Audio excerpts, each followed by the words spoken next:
This is Damian Riadhope, and I am an axiological atheist, which can simply be understood as a value theory or a value science atheist.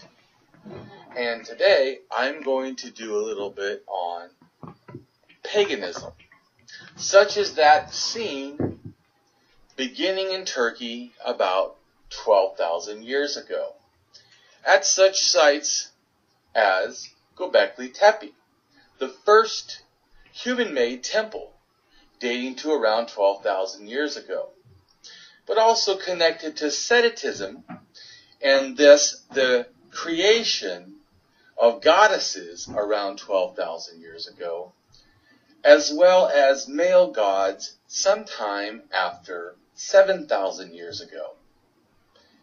There is a pagan / possible shaman burial in Israel dated to about 12,000 years ago.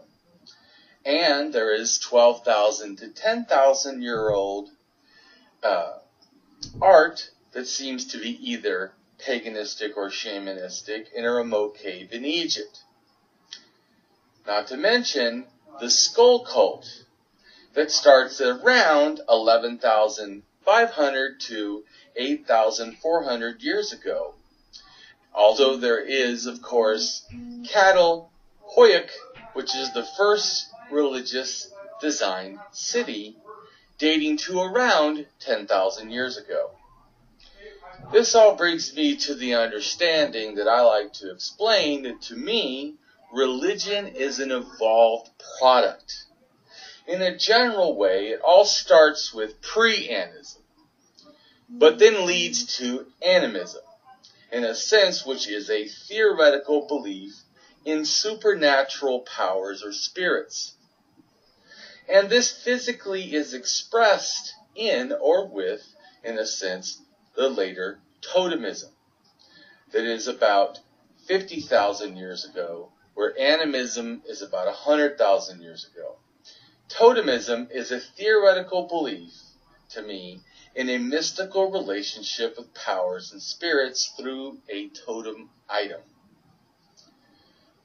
which would, of course, elicit the need for possible full-time special persons to perform this religion or believed worship interactions with things like totemism.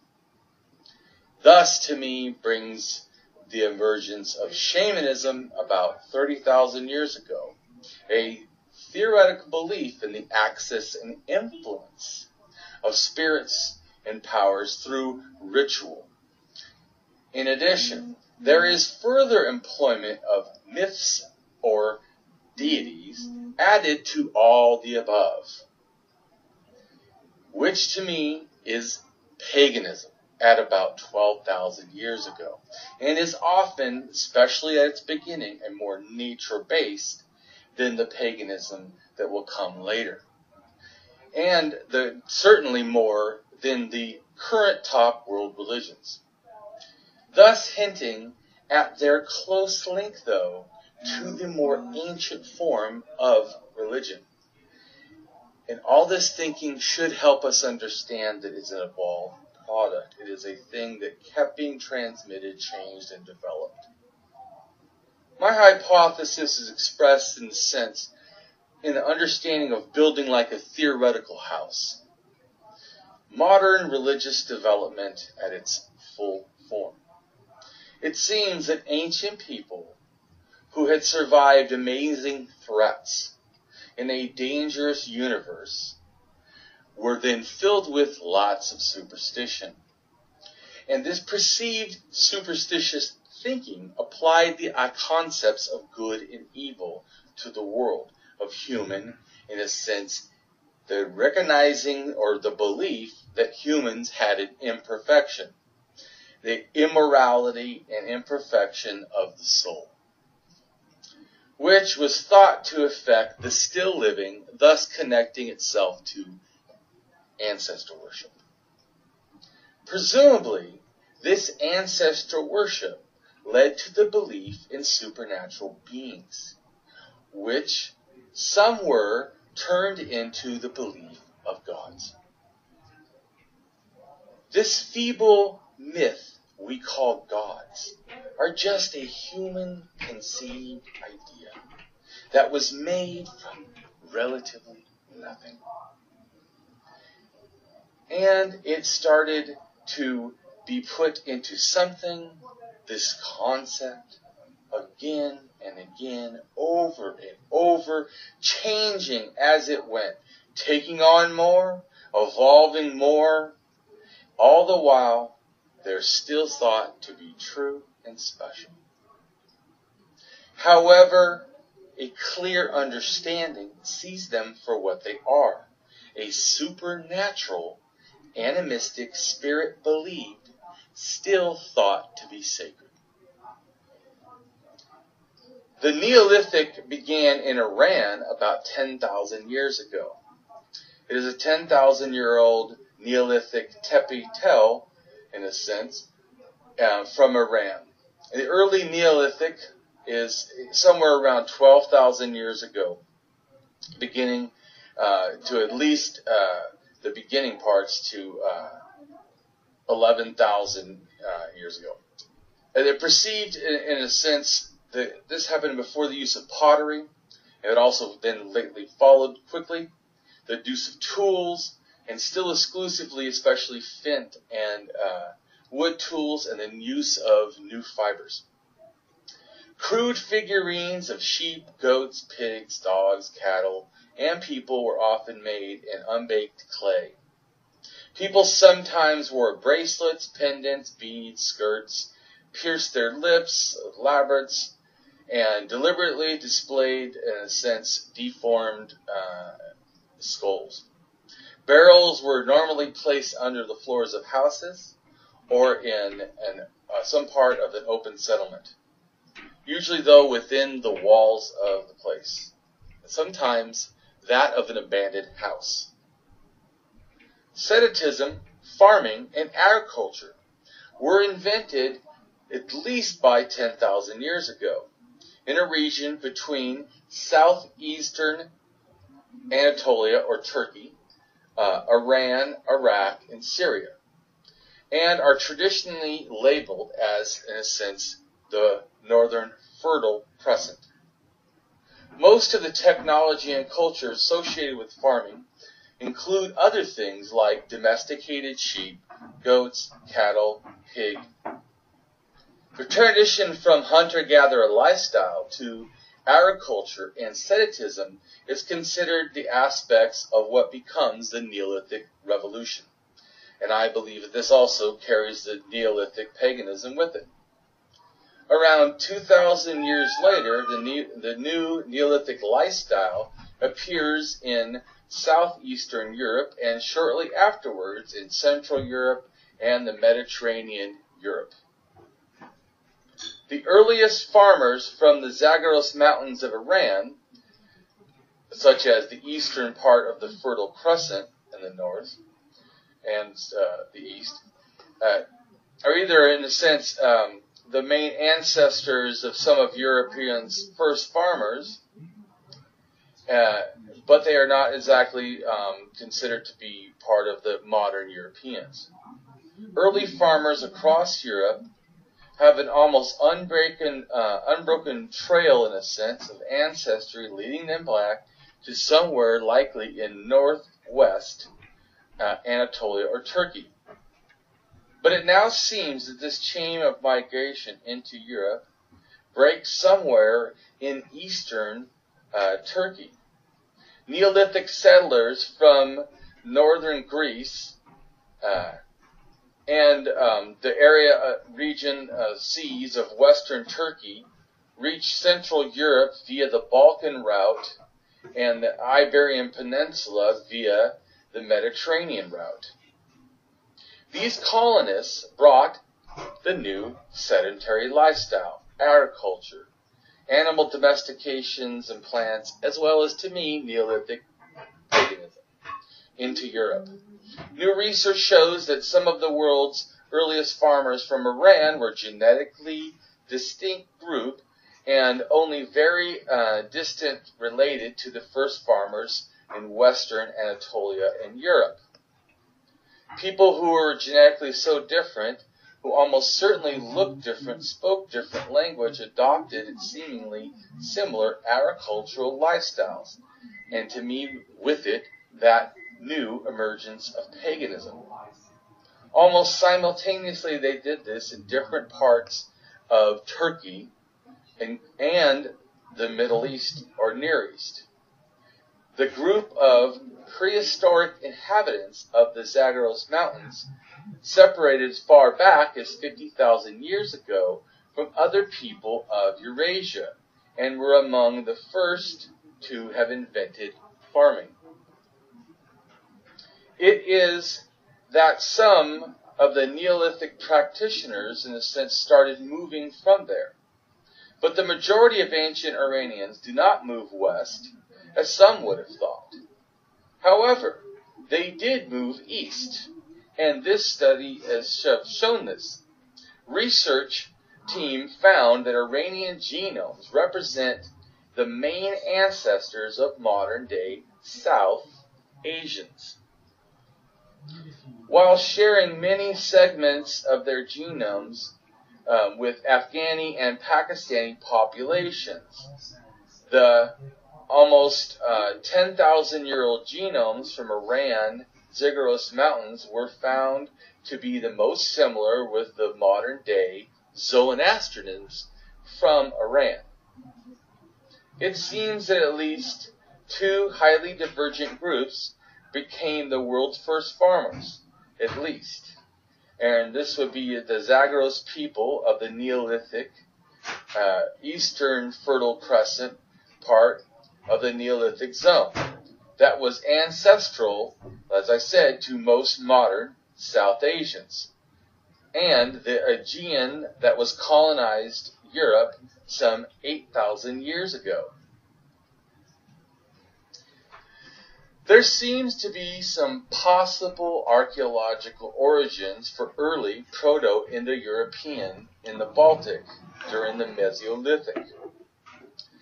At a stone cemetery located in the north shore of northern Latvia, using many individuals to test from, there observed a transition from hunter-gatherer genes related ancestry that adopted that is the opposite of that seen in Ukraine. And the Mesolithic and early Neolithic individuals associated with the Kunda and the Narva cultures have ancestry that immigrated, and it's about 70% from the one, and then about 30% from another. And we also detect a shift in the ancestry between the early Neolithic peoples and those associated with the Middle Neolithic, such as the Comware complex, and who were more, in a sense, related to the 30% population.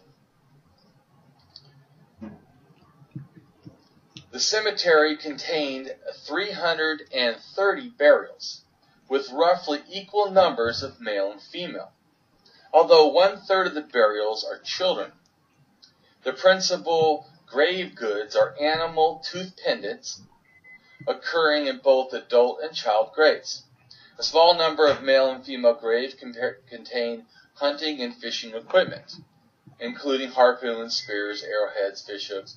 The early burials are dated to the Middle Mesolithic, or about 10,000 years ago, but they continue through the Stone Age, extending over at least 4,000 years. In Europe, in the span of roughly 15,000 to 5,000 years ago, is the Mesolithic. In Southwest Asia, the Epiolithic Near East, roughly 20,000 to 8,000. The term is less used in areas further east, and is not used beyond Eurasia and North Africa. The term Epiolithic is often used synonymously, especially outside of Northern Europe, and for corresponding period in the Levant and the Cossacks. Mesolithic societies are not seen as very complex. They have burials, and they're fairly simple. And they have burial mounds, are another mark of the Neolithic. The Mesolithic suggests an emergence period, followed by the Neolithic. And so it's hunter-gatherers between that of farmers in a sense. And the Mesolithic cultures who were clearly succeeded by the Neolithic Revolution include things like the Nufian culture. The Baltic Mesolithic begins about 15,000 years ago. In Western Europe, the early Mesolithic begins about 14,000 years ago. And in the Franco-Caribbean region of northern Spain and southern France is also 14,000. And in other parts of Europe, it begins about 11,500 years ago, and lasts until basically the emergence of farming, at least in Europe, 8,500 to 5,500 years ago. In Northern Europe, for example, societies were able to live well on rich food supplies.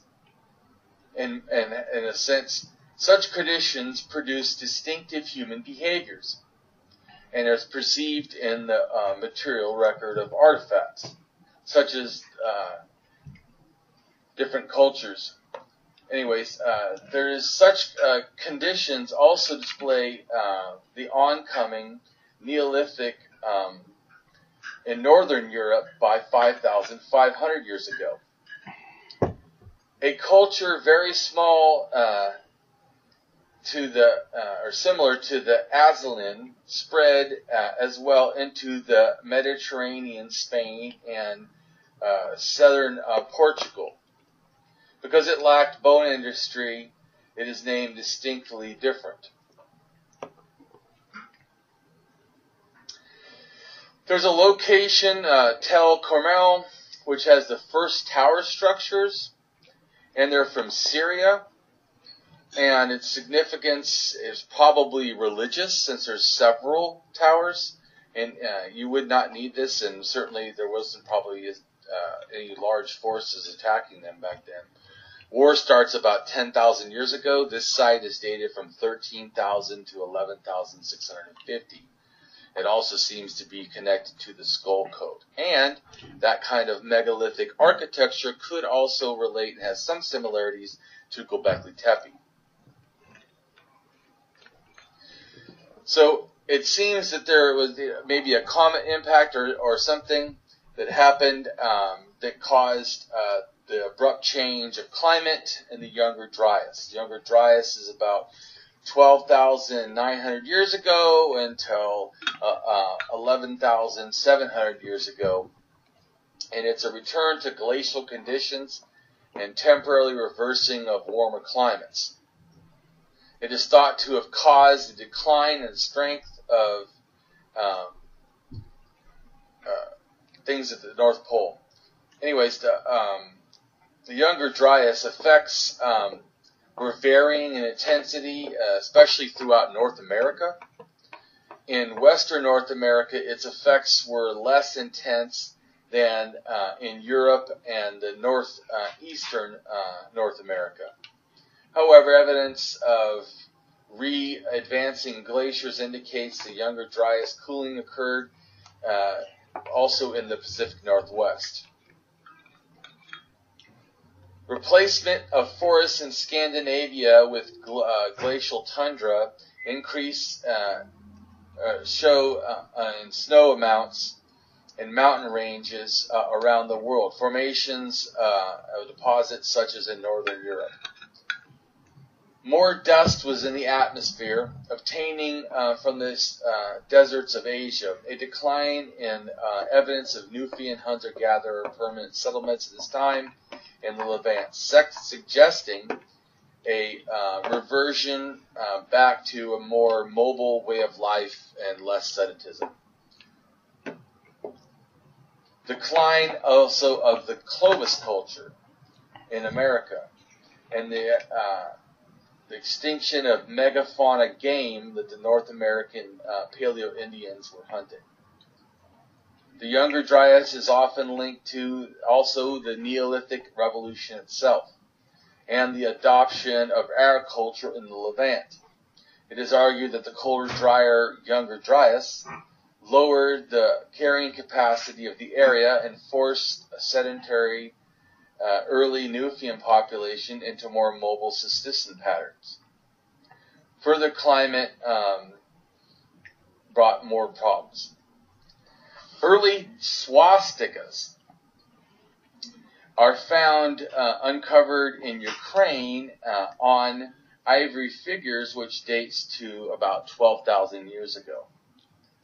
One of the earliest cultures known to have used a swastika was a Neolithic culture in southern Europe. It is known now in places like Serbia, Croatia, Bosnia. It is known for the Finnic culture, which dates to about 8,000 years ago. Also is seen in Nordic myths. Odin is represented as passing through the space of a whirling disc that looks like a swastika, looking down through all the world. In North America, the swastika is used by the Navajos. It was used by the Phoenician symbol for the sun, and it was a sacred symbol used also to represent a priestess. Hindu, the right-handed swastika is a symbol of the god Vishnu and the sun, while the left-handed swastika is a symbol of Kali and magic. The double meaning of the symbol is common in ancient traditions, like an example of the symbol of a five-pointed star, which is viewed in a sense to be negative if it's pointing downwards, and positive if it's pointing upwards. And I think that this also relates to how some goddesses are seen as warlike and yet loving. Dual nature. I also think that relates to probably the sun and the moon, or stars in the night and the star in the day. In Bronze Age Europe, the sun cross appears most frequently in things and often is interpreted as a solar symbol. Swastika shapes have been found in numerous artifacts from Iron Age Europe, Greco-Roman, Lithuanian, Etruscan, Baltic, Celtic, Germanic, Slav, and Georgian.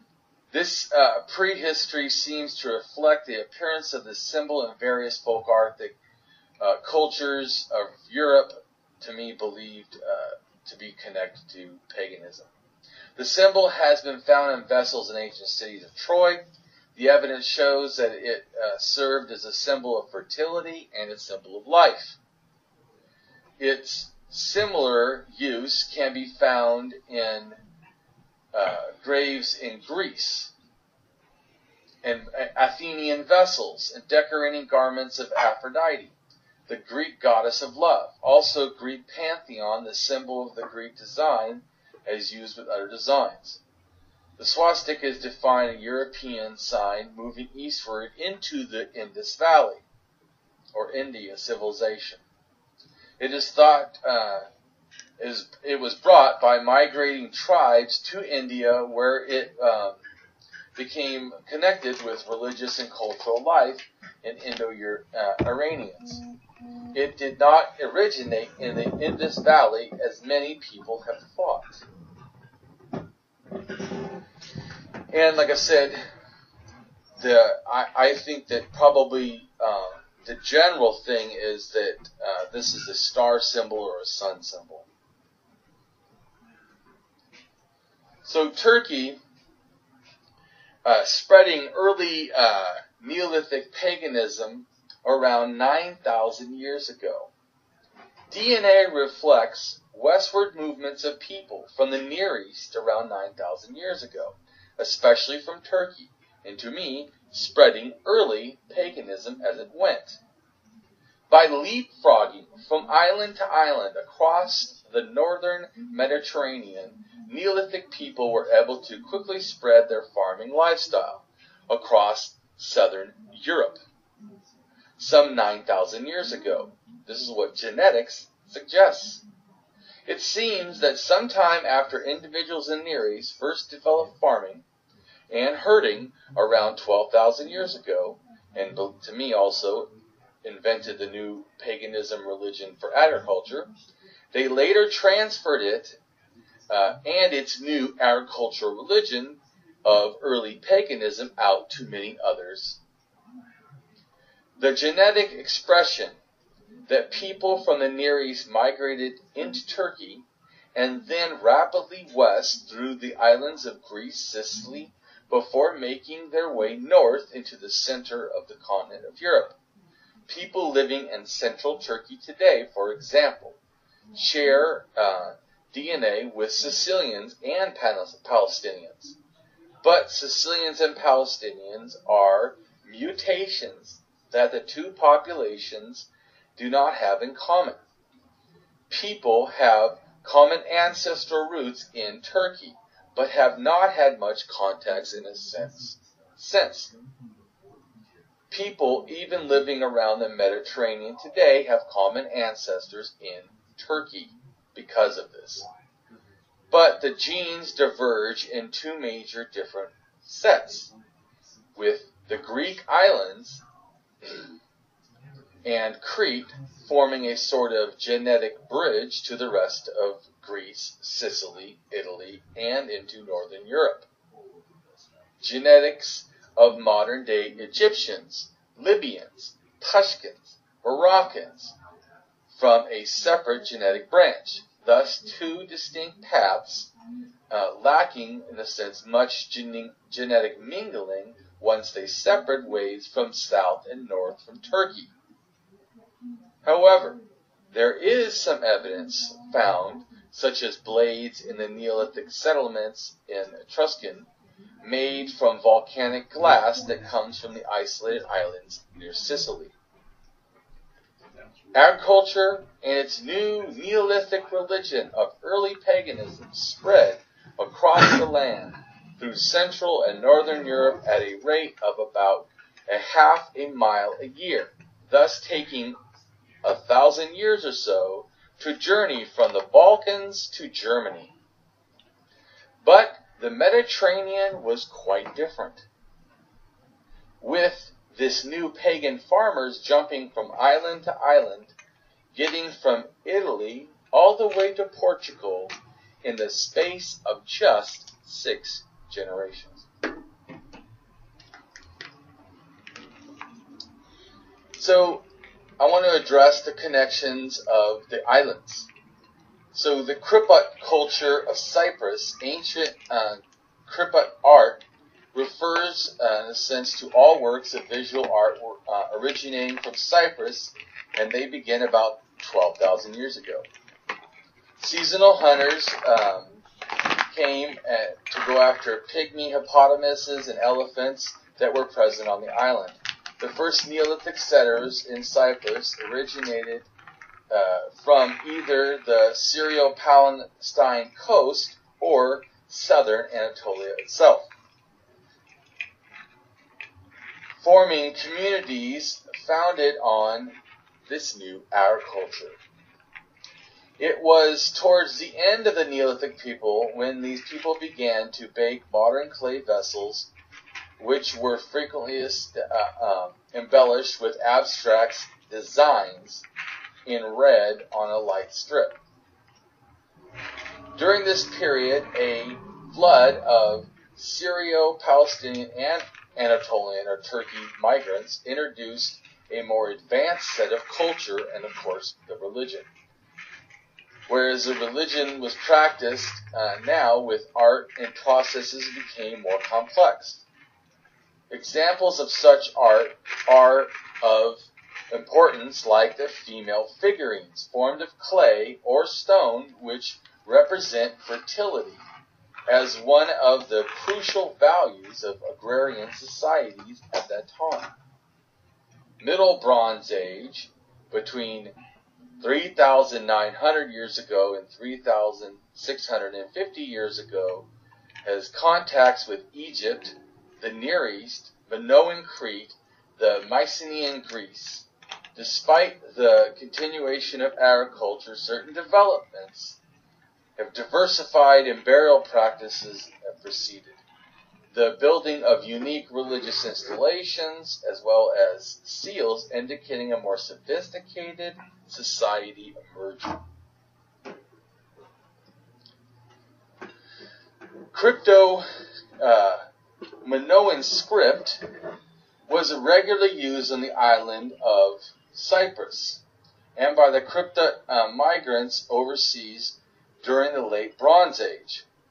Although it is still undecipherable in a sense, the sign sequence inscribed on miniature ox ingots and associated with clay tablets may hold a clue to their purpose in writing. The ingots were previously interpreted as gift grave offerings, in a sense, described with dictations. It suggested that they were extremely pure copper and they were produced in a sense like a commercial way.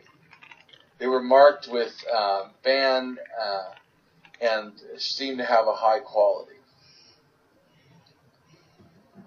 So there's a real understanding of how close, in a sense, the connection of these islands are with the peoples that were migrating from Turkey, and then thus transferring their languages and religion ideas.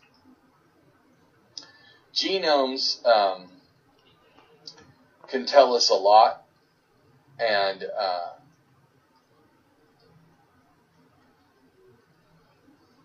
there could be some tool technology that begins with Neanderthals and is transferred to hunter-gatherers. And we do know that there is certainly Neanderthals in the region, that the Agrarian culture, and there could be connections even with the hunter-gatherers later in Iran. And it makes me think about what about the Gravettians and the Epigravettian cultures and their connections also with Iran and Turkey. And certainly there may be a connection with the Nufian culture. And the genome of a 30 to 50-year-old woman from Ganja Dara shows analysis that she belonged to Haligroup X. And it's similar to the Antnolan early farmers and the Cossack hunter-gatherers. And this woman was found in Iran. The presence of mitochondrial Haligroup X in Atlanteans from southern Siberia also is interesting.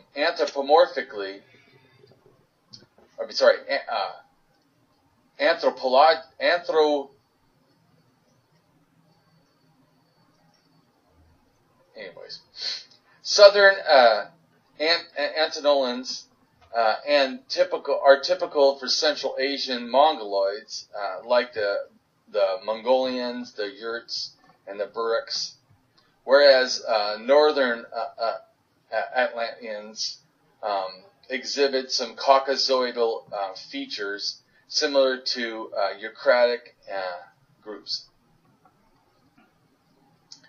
Clay tokens from Susa, a site in Iran, are seen as a composite photograph type of images, in a sense. They were tokens that are about 5,000 years old, and some of the tokens have sphere shapes and disc shapes, cone shapes, anyways, the more elaborate tokens seem to have marks on them and with impressions or lines. And the tokens with variant shapes and markings, also some can be, in a sense, equated with early Sumerian. Early geometric tokens are found in sites in the Zagros Mountains of Iran, at Tepe Ashwab and Ganji-e-Dara Tepe, and Proto-Elamite pottery dating back to at least half of the 5th millennium, and has been found at Tepe Shak, where Proto-Elamite writing and the first forms of writing, possibly seen in Iran, have been found on tablets to this date. The first cylinder seals also come from the Proto-Elamite period as well. There's been found at least 52 tokens that represent 12 major categories of tokens, with incised characters that appear, in a sense, in early Sumerian inscriptions. Most of the inscriptions cannot be totally read. Their meaning connected to symbols. And the Sumerian numeral symbols equivocate various spherical, conal shapes that are found in other tablets. For instance, the spheres have incised lines added. And in a cone, there's a circular punch mark added. Neolithic graves from central China may have the world's first writing, such as signs carved in 8,600-year-old tortoise shells, which could have involved shamanistic rattles. Tortoise shells were found in 24 Neolithic graves excavated in the province of northern China, dating to around 8,600 years ago. According to some archaeologists, the symbols carved in the shells had similarities to the around 3,250 to 3,200-year-old oracle bone script, which was a form of Chinese characters used in oracle bones, such as the bones of turtles, and believed to be used for divination, like magic. In ancient Mesopotamia, the turtle was associated with the god Iki and was used on one of Iki's symbols. In the myth of the Nintura, the turtle, Enki thwarts an attempt of the god Nutra to seize absolute power by creating a giant turtle, and the turtle bites the hero's ankle. They struggle, and the turtle digs its pits into a claw, with both of them falling into a pit, and therefore the ideas of the heroine or hero and the turtle connecting to ancient Sumerian story. Chinese bronze script characters for Tan, or the heaven, is represented by a figure, a man figure, it looks like, or a anthropomorphic human figure, is one of the oldest Chinese terms for heaven, and the concept is seen in Chinese mythology, philosophy, and religion. And it is seen on the oracle bone script.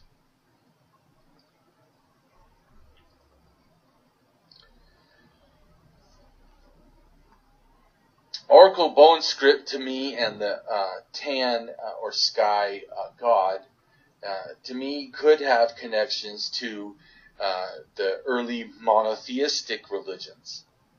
Single god religions, or monotheism, which I call, as a negative term, manotheism, since it really cares a lot about men, there really isn't any single goddess religions, but monotheism, in a sense, is relating to, in a sense, this emergence of male dominance. And I think it starts about 4,000 years ago. Tan is one of the oldest Chinese terms of heaven. During the Shang Dynasty, the 17th to 11th centuries BCE, the Chinese referred to their supreme god as Xingye, Lord on high, Ding, Lord. During the following Zhou Dynasty, Tan became synonymous with this figure. Heaven worship was, before the 20th century, an orthodox state religion in China. In Taoism and Confucianism, Tan is a celestial aspect of the cosmos, often translated as heaven. It is mentioned as a relationship with aspects of Di, the earth. These two aspects of Taoist cosmology are representative of Taoism. They are thought to maintain the two poles of the three realms of reality. The middle realm is occupied by humanity. The lower realm is occupied by demons and ghosts. The first Shang means high, highest. First primordial and second Ding is typically considered as short for Hengai. In modern Chinese, the title of Emperor of China, first employed by Qin Shi Huang, and is usually translated as Emperor. The word itself is derived from 3 Heng and 5 Ding, including Yellow Emperor, the mythological originator of the Chinese civilization, and the ancestor believed to the Chinese race.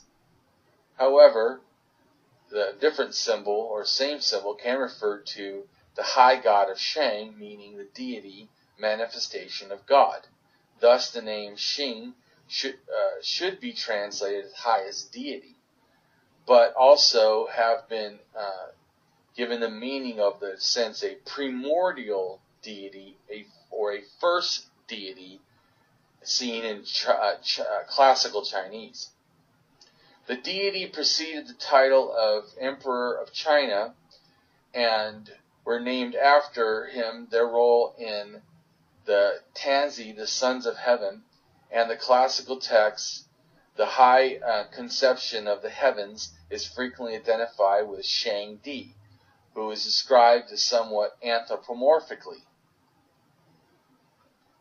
He is also associated with the polar star, the conceptions of the supreme ruler, Shang Di, and the sublime heavens, Heng Ting, afterwards were absorbed by each other. The earliest references of Shang were found in oracle bone scripts of Shang Dynasty around 4,000 years ago, although it was seen in later classical works in story. There's claims of an early significance, such as the Emperor Shun. Even before the Zhang Dynasty, the Shang Di is recognitions of two Chinese characters that are modern Chinese in origin now. The title of Emperors of China are first employed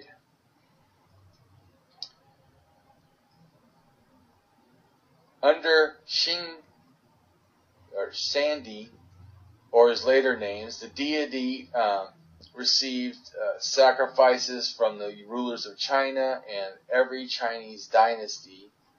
Actually, a great temple of heaven in the imperial capital.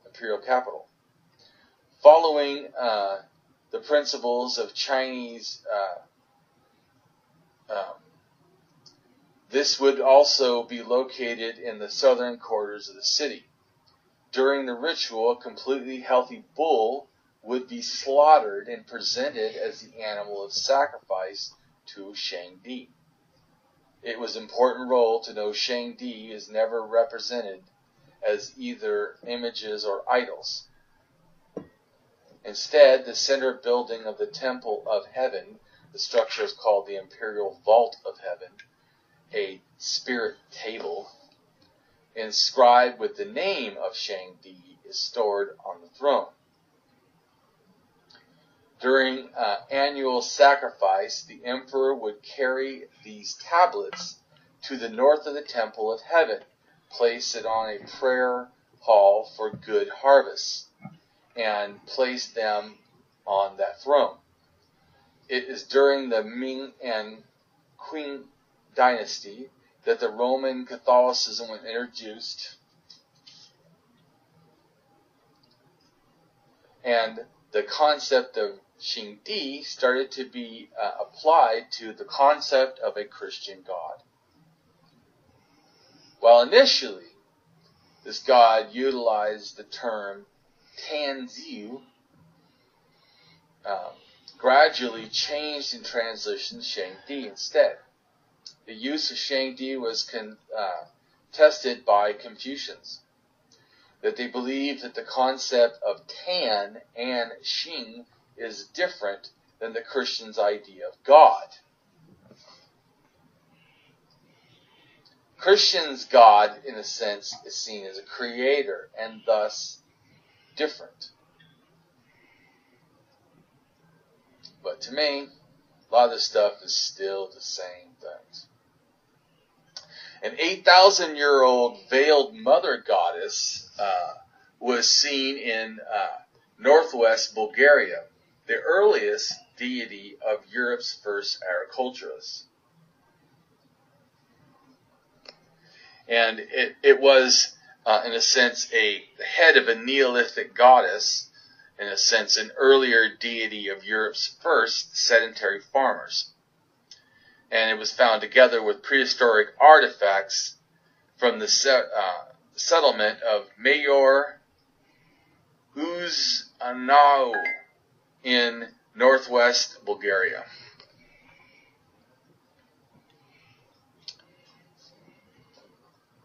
The Balkan megalith area is not that far after leaving Turkey.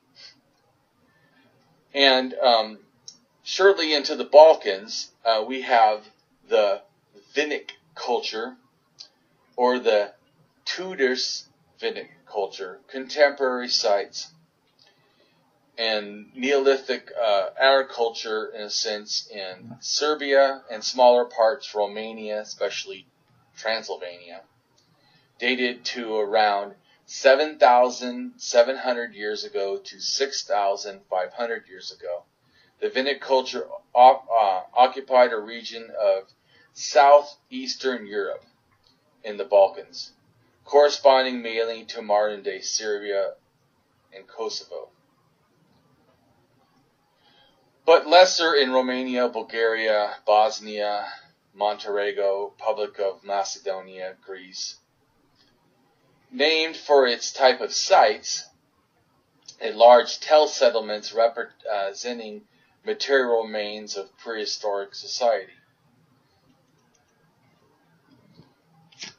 Farming technology, first introduced to the region during the first temperate Neolithic, was developed further by the Vitsya culture, fueling a population boom and producing some of the largest settlements in prehistoric Europe.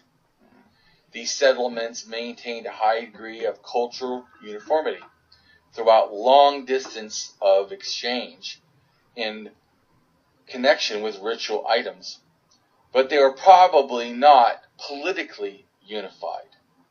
Various styles of zoomorphic and anthropomorphic figures are hallmarks of this culture, as are the Vinnic symbols, believed to be in early writing, and some conjecture the earliest form of this proto-writing. Although it's not considered part of the Copper Age, the culture provides some of the earliest examples of metallurgy, of copper.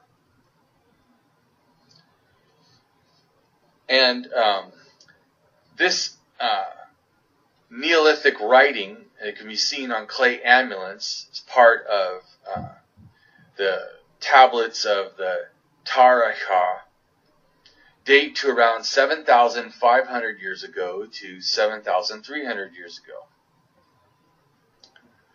and are associated with the Vinnic culture and the Tertus culture.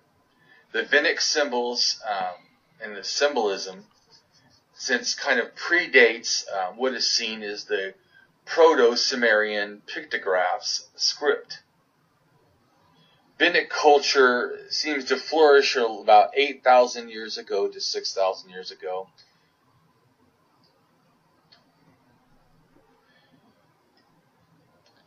Another part of the Vinnic legacy are the curious masks.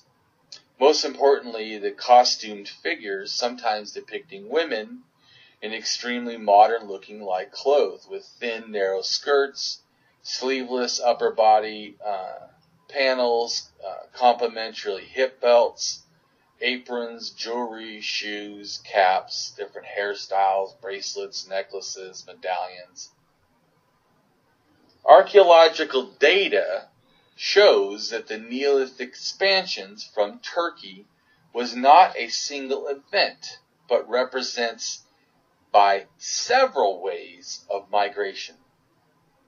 In this respect, the Proto-Silko culture in Greece, from which directly the Sakurdo-Kris and the northern Balkans and the linear black pottery from Central Europe originate, represents only the first of a few great waves of Neolithization of Europe. The later great waves of migrations from northwest Anatolia led to important cultures of southeastern Europe, such as the Vinnic and the Bosan cultures. Secondly, there is a total absence of aDNA from Southeast Europe in the current models. Variability of DNA from 63 individuals recovered at 10 archaeological sites in Romania, spanning a period of 8,300 years ago to 3,100 years ago, between the early and the late Neolithic Bronze Age in Romania. This is a area of southeastern Europe from which different prehistoric human groups have passed through and later spread into Europe. Early Neolithic Starokris culture, the mDNA observed in samples are from the early Neolithic Romania that were assorted into European haplogroups H, HV, J, and T1A. Haplogroup H is the most frequent in present-day European populations, and the haplogroup J and T1 are suggested to be markers of the Neolithic diffusion from the Near East. The remains of some of the oldest civilization of Europe is seen in the Vinnic culture on the banks of the Danube, not far from Belgrade.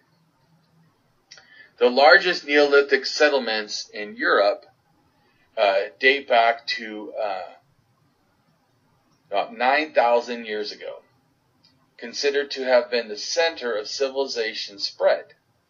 The new territories in Bosnia, Serbia, Romania, Bulgaria, Montenegro, Macedonia, and Greece. And the archaeological sites in the Vinnic culture reveal different kinds of tools and weapons made from stone, bone, pottery, and jewelry, etc. And they had the remains of prehistoric houses, and many other objects was created and brought from remote areas. What makes this site so, in a sense, unique is a large number of identical objects, indicating that people had some sort of a standardized production in the late Stone Age. These woven vessels and V-neck with certain style and design had, in a sense, been placed with houses who had furniture and were created, in a sense, even beautiful pottery. And these people thus seemed to love to travel, for they were traveling everywhere and collecting items or having them transferred to them. They would have traveled to the Carpathians in order to get volcanic glass used for their weapons. And they bought different objects from far lands and from different cultures. Copper caused numerous wars and the disappearance of the Vinnic culture. While the people were good at making figurines and jewelry and tools out of copper, the Vinnic people were mostly a peaceful civilization and thus possibly leading to their downfall. Among unearthed artifacts, there have been a large number of figurines made of clay depicting worship of deities and women with miniskirts. It is hard to believe that these kind of women were portrayed this way several millennia ago in miniskirts, let alone in a goddess of a mother cult. Though it was very widespread and reached both southeastern parts of Europe and including ancient India. Similar made clay ceramic figures of mother goddesses were found in excavations in Mohenjo-daro in India, located along the Indus River in present-day India, Pakistan. This would mean that women wore modern clothing at least, in a sense, 7,500 years ago.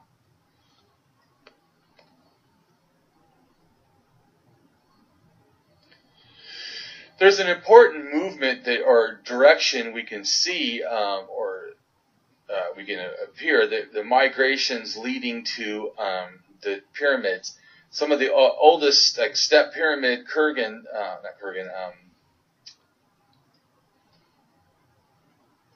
ziggurat, is in Iran, and then Mesopotamia, and then into Egypt, seeming to show a direction movement.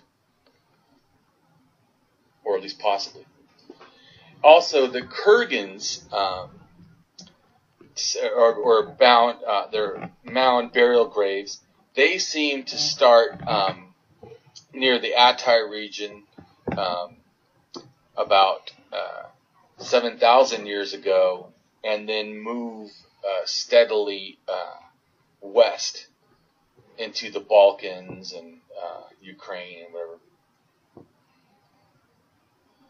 Also, is interesting how there's a real connection with the dolmens and the distributions in both the Balkans and in even connections all the way to India. The Kirsch tablet is a limestone tablet found at Tel al-Hamur in Iraq, and is a site of an ancient Sumerian city of Kish. The Kish tablet is inscribed with proto-cuneiform signs and pictographic writing, and it's dated to around 5,500 years ago, made during the Uruk period.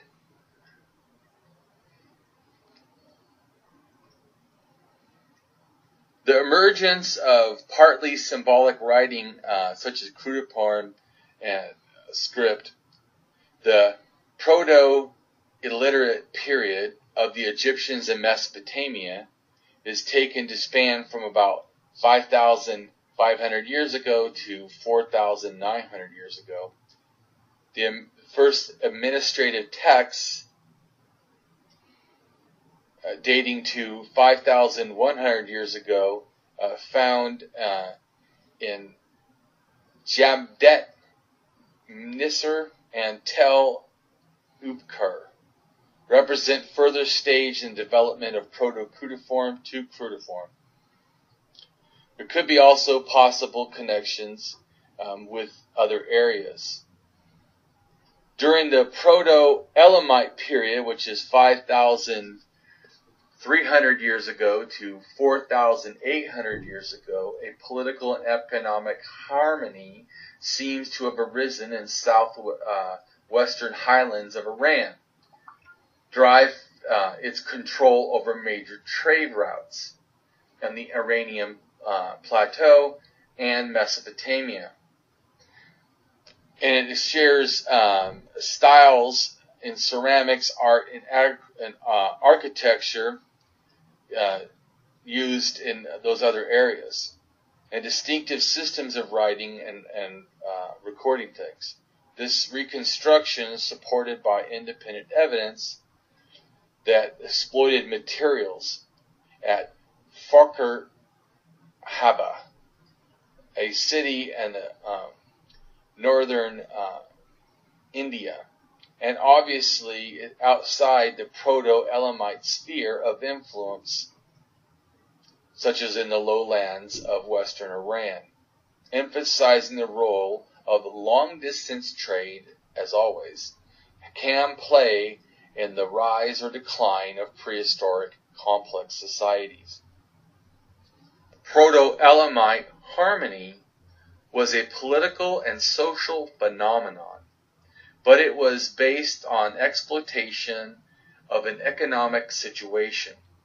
The important factor has not changed in the mode of production or control over the means of production, such as the available land and natural resources, but instead it is a control over the ability and access to trade.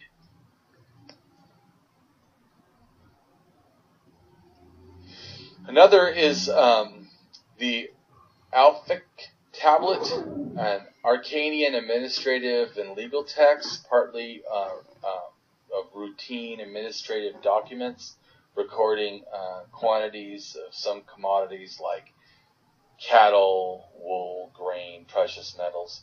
Tel Afek dates to the early 3rd millennium and early Bronze Age.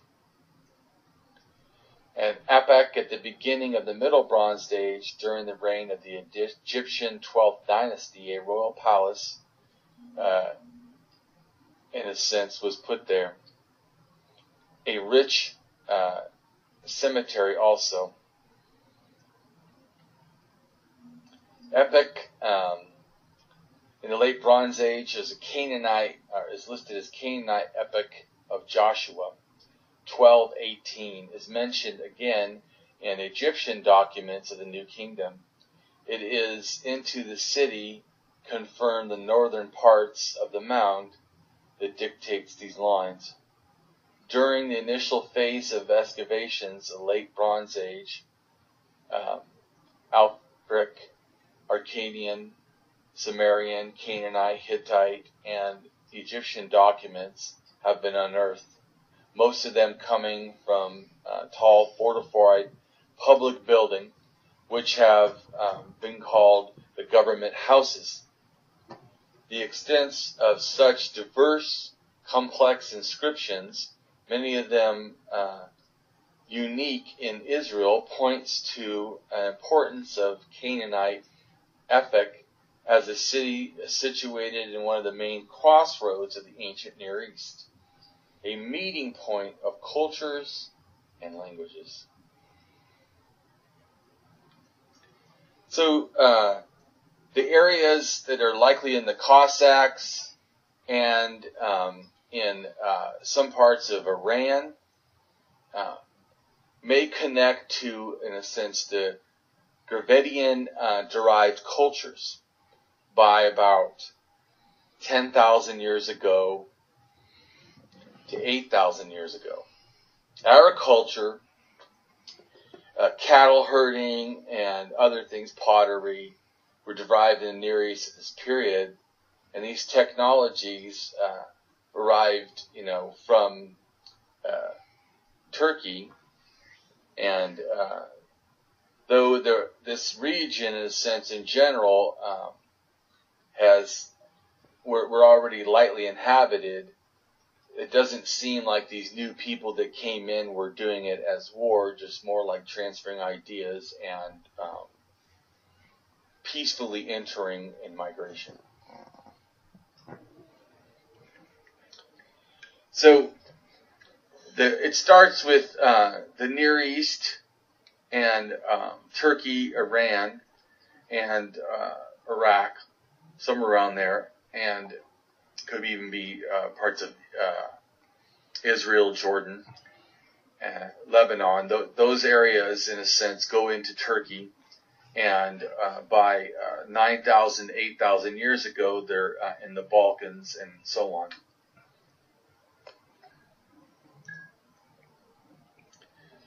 So there's the oldest, in a sense, outside of Turkey, in Greece itself, is about 8,251 years ago. So there's a lot of pottery cultures that can be tracked in this area from 7,000 to 6,500 years ago. And it can be done in genetics, seeing how the relation of the cultures are to each other. Historically, about 5,000 years ago, in large city-state societies such as Egypt and Iraq, culminated to make religion into something kind of new. A socio-cultural government religious monarchy, where all, or at least many of the people of such large city-state societies seem familiar with and committed to the existence of religion as an integrated part of identity package and control dynamics with a fixed magical doctrine.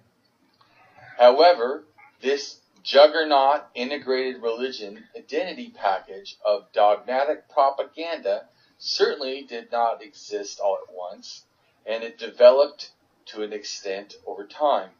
It was highly limited in most smaller prehistoric societies, as they seem to lack most of the strong control dynamics with the fixed, closed magical doctrines. These magical beliefs could be at times added and removed, and many people just wanted to see this development everywhere in the religious dynamics, even if it is not. Instead, all that is found is largely fragments until the domestication of religion around 5,000 years ago. Religions, as we think of them today, are rarely a new fad, even if they go back to at least close to 6,000 years ago.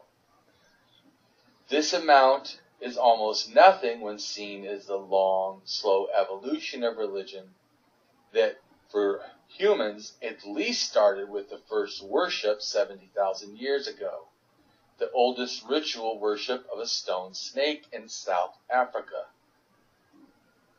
This message of how religion and gods are intertwined with human is clearly a man-made idea that was developed slowly and was invented, reinvented, re-implemented, piece by piece, which discredits all religious claims of truth. This seems to be a simple point which some are just not grasping, not understanding how devastating this is to any claims of truth when we can see the lie clearly at archaeological sites showing religious evolution. Understanding religion evolution, I will sum it up again, is animism around 100,000 years ago, totemism around 50,000 years ago, shamanism around 30,000 years ago, paganism around 12,000 years ago, and then progressed organized religion, still paganism, around 5,000 years ago.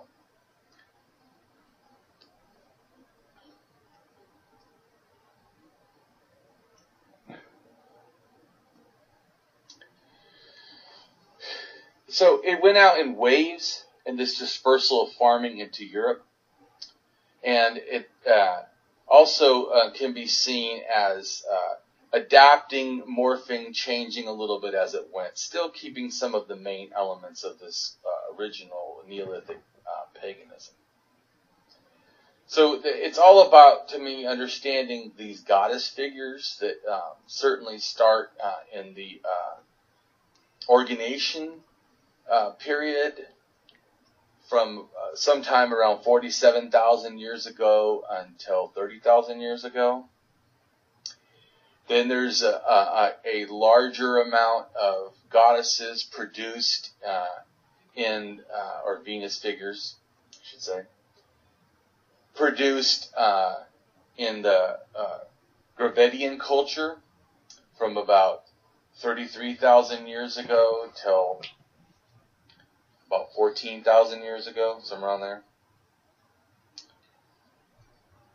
And then you have the Magdalenian culture, which also produces these Venus figures, but more stylized. And to me, the first time we really see them sitting, or possibly depicted as sitting, or in that sort of a angle.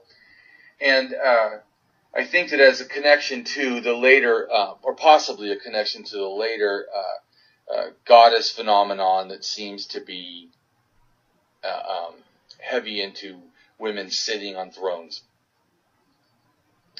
So there's a representation at 17,000 years old in France, and I think it could be a representation of a totemistic sort of a reincarnation scene at Luxor Cave in southwest France. And it depicts a man with a bird head, and next to a bison that could be charging him. And the phallus symbol on the man appears to be the same as the bull horn. There's also an arrow shooting through the bull to the ground and ricocheting to a bird, like a stork. I think this is representing the connection or cycle of life. And so it makes me wonder, could, in a sense, this connect to the phallus phenomenon of a bullhorn and the shamanism phenomenon beginning at least 30,000 years ago? A phallic representation in the middle Magdalene period of 14,000 years ago is possibly one of a few projectile points together with other similar ones might reference the meaning for the carving. As in a sense, could be that it's a surreal understanding of survival or life. And there's a piece that looks like a bear's head and has a double phallus. The Magdalenian refers to culture that was in Western Europe at least 17,000 to 12,000 years ago. And it was actually the ancestors, in a sense, of the Organation people that have been, in a sense, pushed into North Africa, probably, from the Gravettians, and then to later emerge back from North Africa into Europe again. The culture was geographically widespread. The later Magdalenian sites have been found from Portugal in the west to Poland in the east. Most remarkable evidence is from the prehistoric art that's found.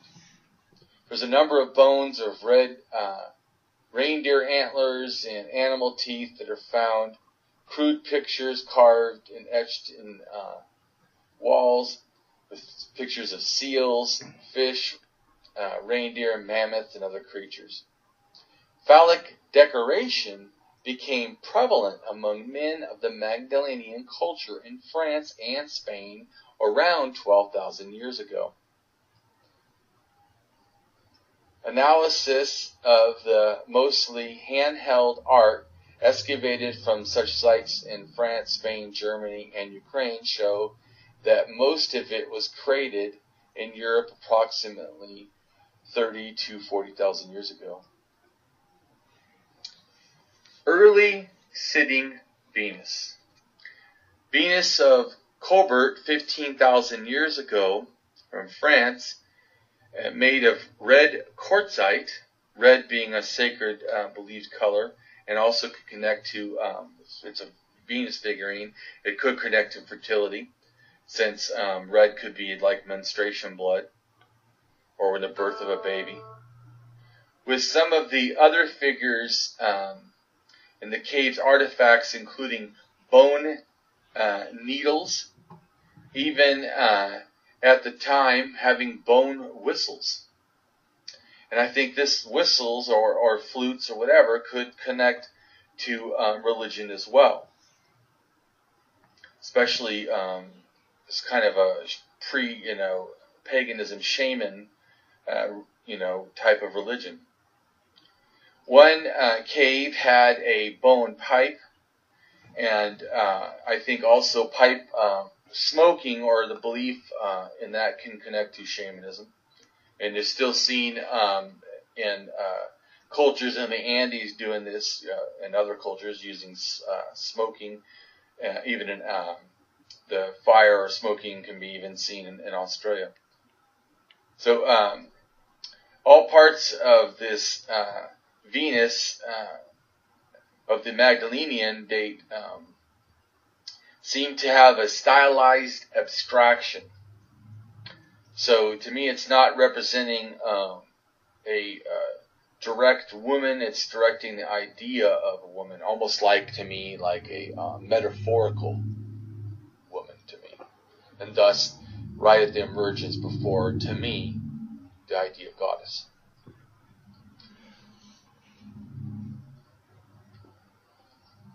"13,500 years ago in Turkey is found the Yufa man, a statue that expresses with an expressionless face, without a mouth. It's about 6.5 feet tall, like a totem pole, and it's made of stone, and it's holding what looks like it could be his own genitals, which also could connect to the phallus phenomenon. And I think that the issue is, I think that in a sense, generally they have men as the clan leaders, in a sense, and then females, I believe, were the ones more in charge of religion. And so this also, though, could connect, this figure could connect to fertility. And it does have a pronounced necklace with 2 chevron triangles, which could represent some sort of authority or ritualistic symbolism. All of which, in a sense, is made with limestone, except for the eyes, which have been carved out, and then pieces of obsidian have been put in their place. So there is what could represent, right, a clan leader or special male ancestor totem pole. And I think it also possibly could connect to this, before it, phallus phenomenon. The Han Dynasty has a double phallus representation of China that's about 12,000 years old. And the first known indication of homosexual and bisexual practices among human beings goes back to prehistory of at least 12,000 years ago also.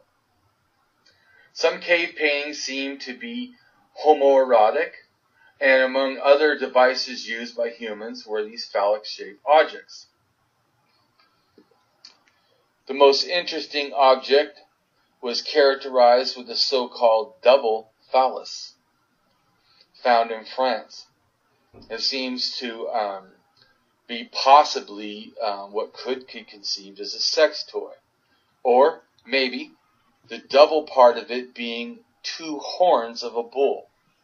As before I said, there is a picture that seems to reference the male phallus or penis as being associated with a bull's horn. So having a double penis or double phallus object could actually just be horns. And I think also there's understanding that horns are considered to be like stars, like the sky. In other words, like there's a star animals that because they have horns. The results of the Neolithic Revolution was permanent establishments were made. Neolithic villages continued to divide work between this new thing of men and women. And women's status thus declined as men, in a sense, were forced to or allowed to take a lead in most of these areas of society. Paganism begins about 12,000 years ago to me, as seen such sites in Turkey. And Hologroup G-A and the seemingly development of early agriculture, Hologroup G, descends from Microhologroup F, which is thought to represent the second migration of Homo sapiens out of Africa at least 60,000 years ago. Hologroup G has 303 mutations, confirming a severe bottleneck before slipping into Hologroup G1 and G2. G1 might have originated around modern-day Iran 26,000 years ago.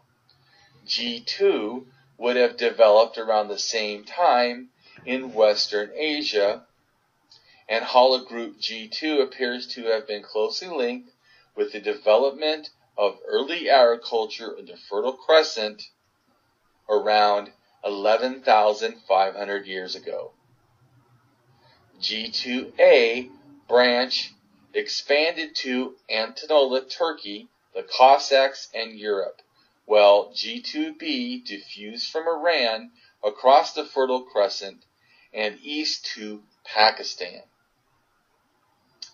There has so far been ancient Y-DNA analysis from early Neolithic Anatolia, Turkey, Iran, Israel, Jordan, as well as the Neolithic cultures in Europe, Thessalonian Neolithic in Greece, the Star Hrvo culture in Hungary and Croatia, the LBM, the linear black pottery culture in Germany, and the Romadero culture in Italy, and the cardamom pottery in southwest France and Spain. And all sites yield a majority of G2A individuals, except from the Levant. This strongly suggests that farming was domesticated and disseminated by members of Hologroup G, at least from Turkey and Iran, then moved to Europe. 44 ancient Near Eastern samples, including that of Neolithic farmers from Jordan and Western Iran, have been found with G2B samples dating from the pre-pottery Neolithic around 9,250 years ago, and G2A1 from the early pottery Neolithic 7,700 years ago, both from Iran. The highest genetic diversity within Hologroup G is found in the northern parts of the Fertile Crescent, between the Levant and the Cossacks, which is a good indicator of its origin. Catalhook in south-central Turkey was founded by farmers who brought domesticated goats and sheep. Also around 8,000 500 years ago, G2A Neolithic farmers arrived in northwest Anatolia and Thessaly in central Greece, and are attested by ancient genomes around that time that seem to also bring cattle domestication, introduced to Çatalhöyük and other sites in central Turkey, presumably by trading with their eastern neighbors. Ancient skeletons from the Starcevo-Crusoe culture from 8,000 to 6,500 years ago in Hungary and Croatia, and the linear pottery culture 7,500 to 6,500 years ago in Hungary and Germany, all confirm that G2A, both G2A 2A and G2B, remain the principal paternal lineage even after farmers had immigrated with the indigenous populations. G2A farmers from the Thessalonian Neolithic quickly expanded across the Balkans and the Danube basin, reaching Serbia, Hungary, Romania by 7,800 years ago, Germany by 7,500 years ago, Belgium and northern France by 7,200 years ago. By 7,800 years ago, farmers making, in a sense, cordal pottery arrive at the coast of northwest Anatolia with pigs. These people crossed the Aegean by boat and colonized the Italian peninsula, the Illyrian coast, southern France, Iberia, were established with this cordum pottery culture between 7,000 years ago and 3,500 years ago. Once again, ancient DNA yields a majority of G2A samples in the cardamom pottery culture, with G2A frequencies above 80%. Against 50% in the Central and Southern Eastern Europe. Nevertheless, substantial minorities of other hologroups have been found on different Neolithic sites, next to a G2A majority, including C1A2, H2I, I2A1, I2C, and J2A in Turkey. C1A2 EM78, H2I, I1, I2A, I2A1, J2, and T1A in southeastern and central Europe.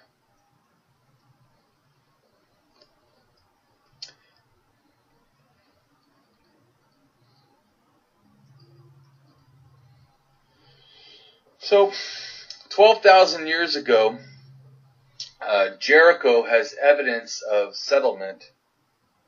Jericho was a popular camping ground for Nubian hunter-gatherers who left a scattering of crescent microlith tools behind. 12,000 years ago is the earliest suggested dates for the domestication of the goat. 11,600 years ago is the current Holocene epoch, 11,000 to 13,000 years ago is the earliest recorded dates in a sense for Göbekli Tepe in Turkey. 11,000 years ago is the emergence of Jericho, which is now one of the oldest continually inhabited cities around the world. Giant short-faced bears and giant ground sloths go extinct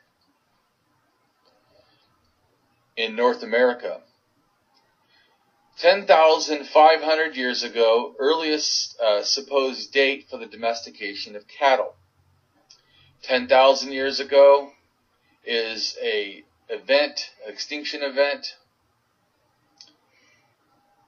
And 11,900 years ago, Byblos appears to be settled during the period of the pre-pottery Neolithic B. Neolithic remains in some building sites have been observed. 10,800 years ago, the post-glacial sea rises, slowing the submersion of land taken place by about 10,000 years ago. 10,000 years ago to 9,000 years ago, in northern Mesopotamia, what is now Iraq, cultivation of barley and wheat begins. At first, they are believed to be used for beer, for gruel, for soup, eventually for bread. In early agriculture at this time, the planting stick is used, but is replaced by a primitive type of plow in subsequent cultures. Around this time, a round stone tower is built and in Jericho. 9,500 years ago to 5,900 years ago, there's a Neolithic in North Africa. The Sahara Desert region supports a savanna-like environment. Lake Chad is bigger than the current Caspian Sea, and African culture develops across the region. 9,500 years ago, Çatalhöyük urban settlement is founded in Turkey, and is for some believed the earliest domestication of the cat.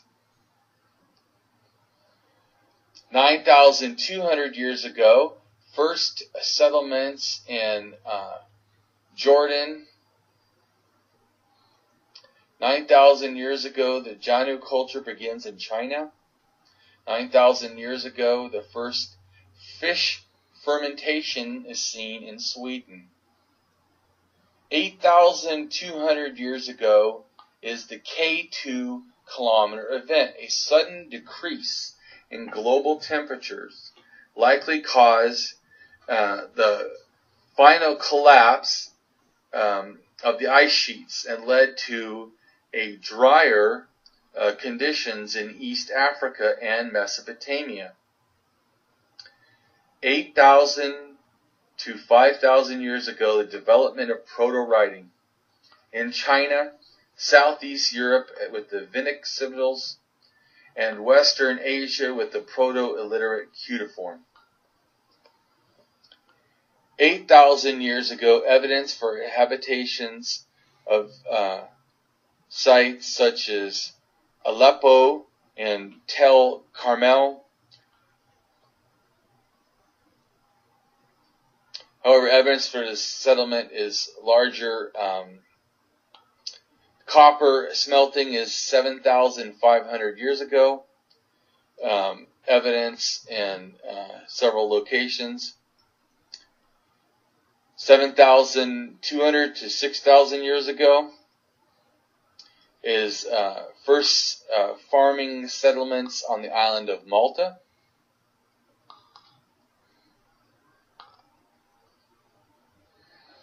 In Göbekli Tepe, the first human temple, 12,000 years ago, approximately. There's also possible clan leader, special male ancestor totem poles, as well as a totem pole that includes what looks like a woman giving birth surrounded by snakes.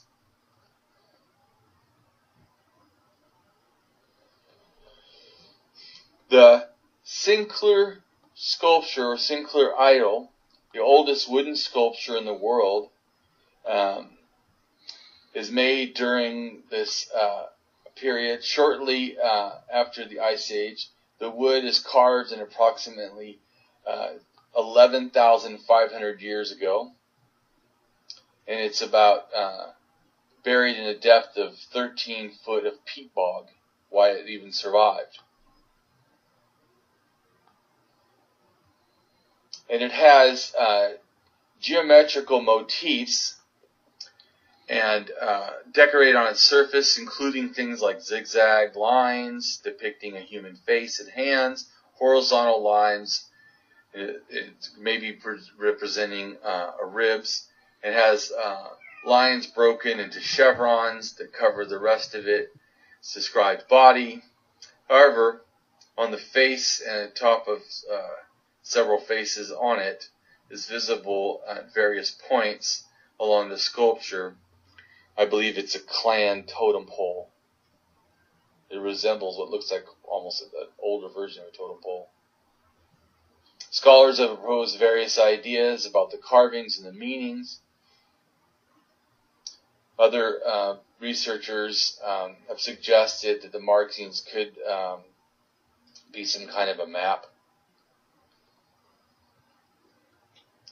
And could be they depict also mythological creatures and such things as maybe forest spirits.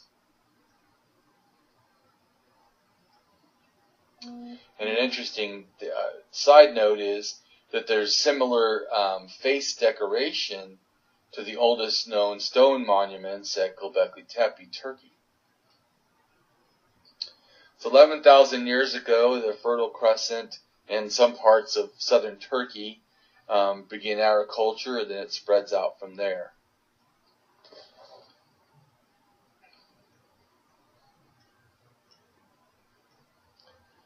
And it's a concession of not one set of people, but like I said, many waves of migration. And also of note is the fact of the regional distribution, it seems, especially after 12,000, of the what people call Venuses or mother goddesses.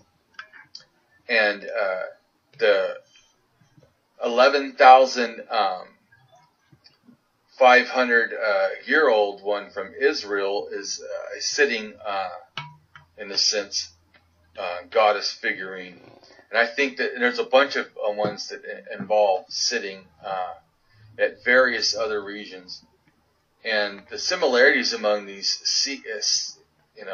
prehistoric figurines, going from Sardinia all the way to the Indus Valley in India or Pakistan, and they seem to have a similar kind of recurring theme of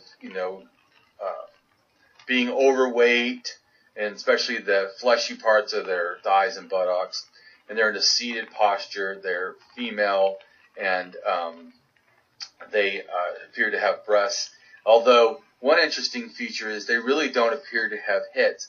I think one of the reasons they don't have heads, like the skull coat focusing on heads, is because I think without a head, in a sense, it's more anthropomorphic and less directly perceived as an ancestor human.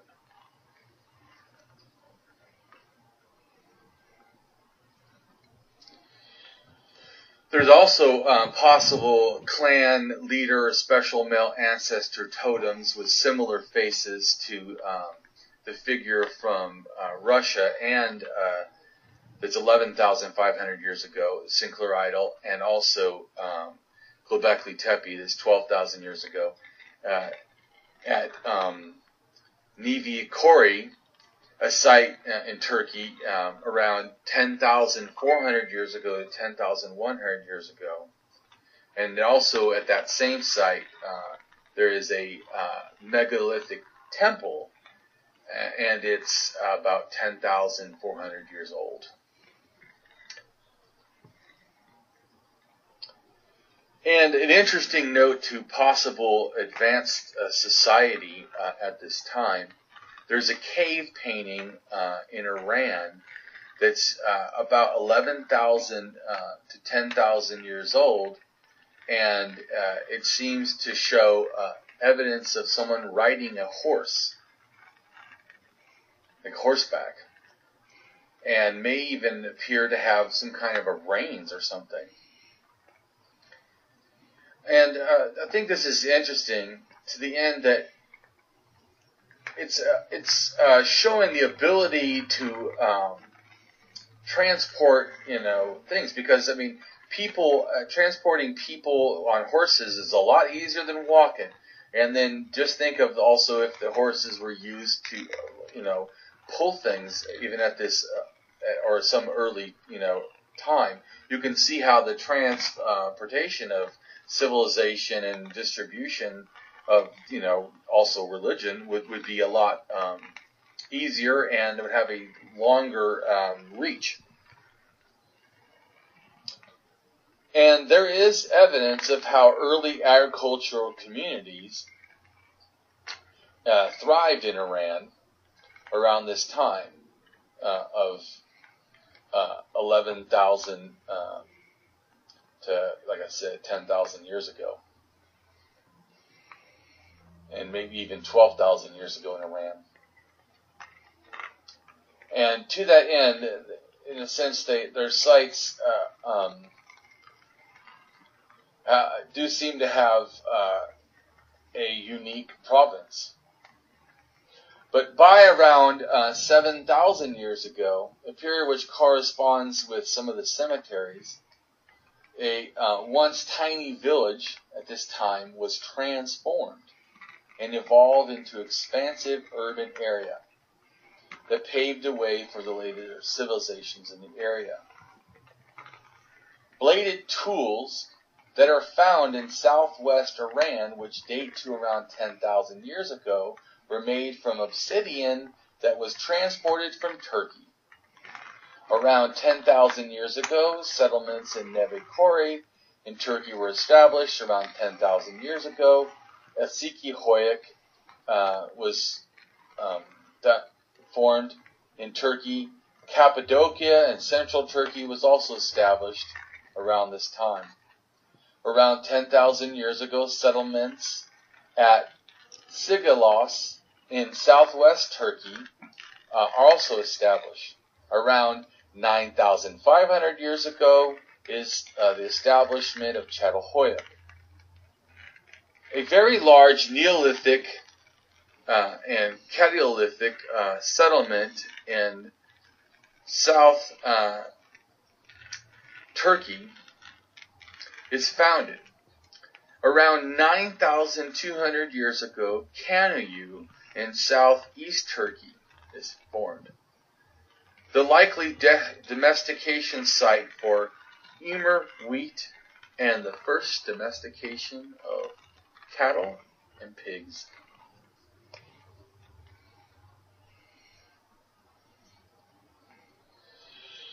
So I think this is time to get back to the goddesses. And the sitting goddess from Shahar Hagron, a 10,000-year-old figure from Israel, and a Neolithic stylized figures in agricultural civilizations are similar in the region.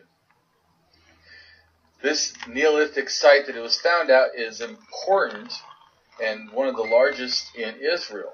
The Venus is made of clay and resembles being put together in several parts. The sitting goddess, to me, phenomenon has started.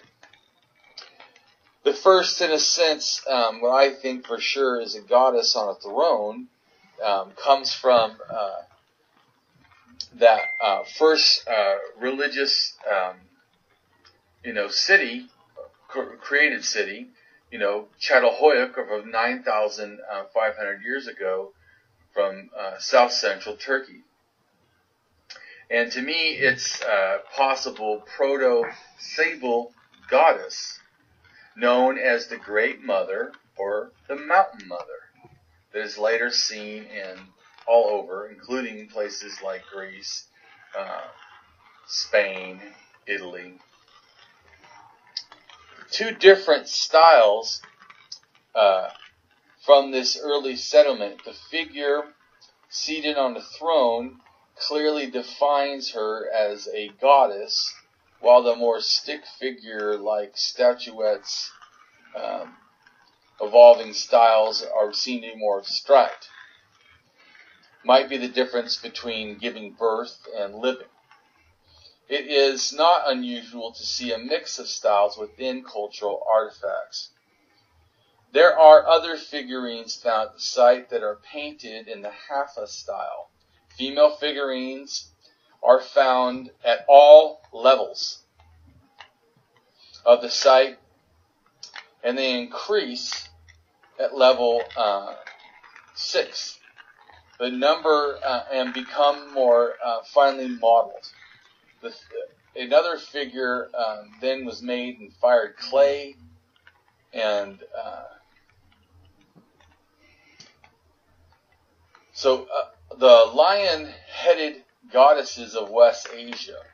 I think the chair that the oldest figurine is sitting on, or throne, is in a sense has a lion or some sort of a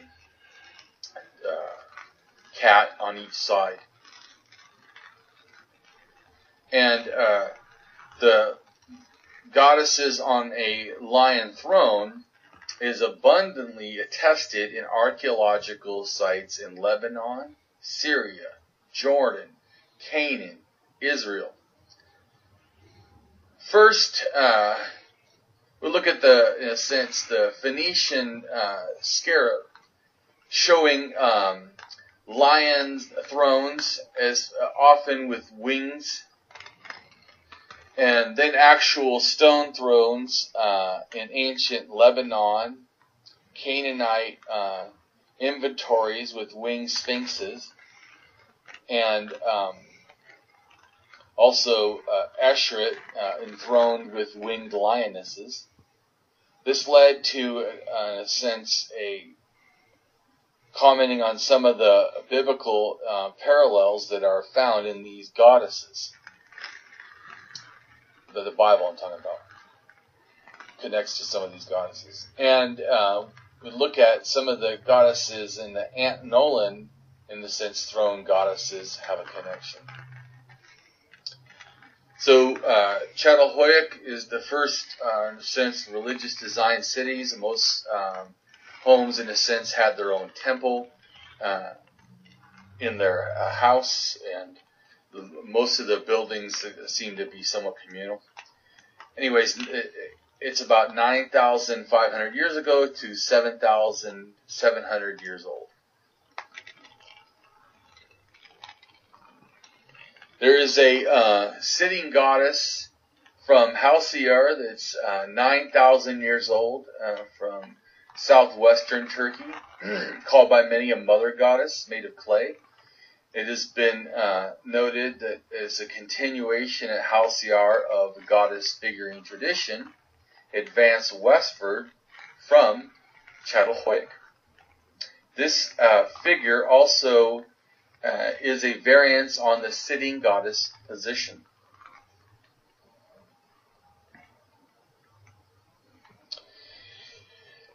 Halcyar also has a 7,500 to 8,000 year old unbaked clay female figure called the Mistress of Animals, clutching what looks to be or believed to be a leopard cub, and she is seated on a leopard. And the Halcyar is the Turkey area of importance. It's an archaeological site with significant artifacts at the site displayed, even at the area for civilization of Turkey in general. And then you have the sitting Venuses or goddesses of the Vincia culture. And figurines were found, were often seemingly young women, beautifully dressed. And bracelets and things were on the arm and seemed to have decorative clothing, maybe religious clothing. The Vincia culture dated between 7,400 and 6,700 years ago. And basically 300, some of these were found at a 300-acre site and seem to be expressing trade, handcrafts, and metallurgy, along with their art. And findings suggest an advanced diffusion of labor, organization, and the dead were buried in tidy necropolis.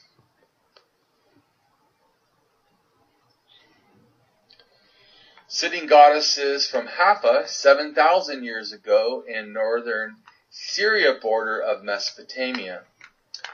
And there's a few styles of these seated goddesses. The majority are painted in a striped fashion. A theory of why their seated posture has been explained in relation to possible childbirth, which to me is likely, sacred. And ultimately, it could connect to the Mesopotamian goddess traditions and attributes of Iana seated on her throne, which does occur in many other figurines.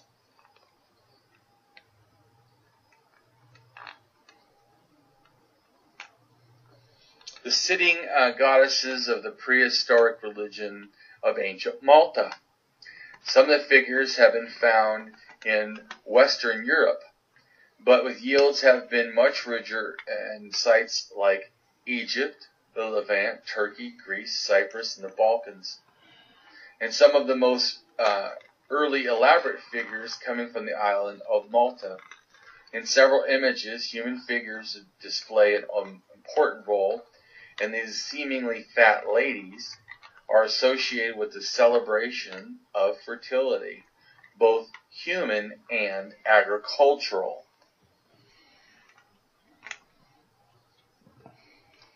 In the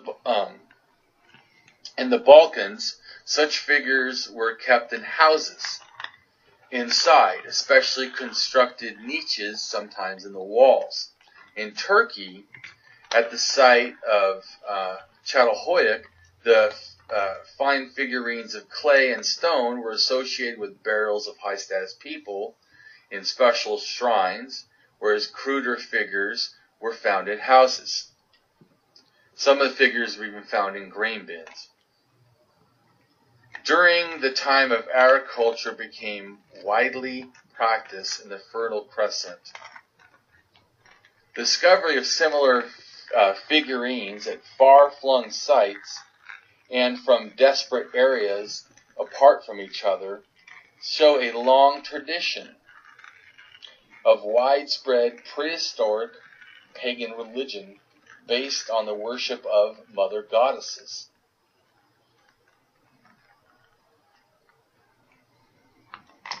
For example, some archaeologists have tried to show that the cult of the eye goddess, called because of the eye motifs in Mesopotamian idols, diffuses through the entire Mediterranean. More recently, claims have been made that the Balkans were part of the central of old European religion. Most modern scholars appreciate that the early cults were, in a sense, radically different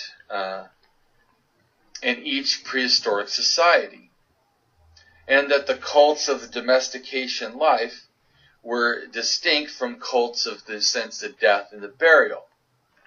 The example of Malta demonstrated variation most easily.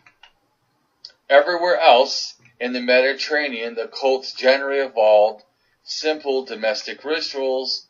Little effort was invested in religious art itself or in religious architecture. In Malta, however, the worship of images generally blossomed into a culminating passion that may have been the roots, in a sense, for these conditions and labeled as closed, isolated, introverted societies to develop. Today, the dry, rocky hillsides of the island of Malta gave rise to the farming communities.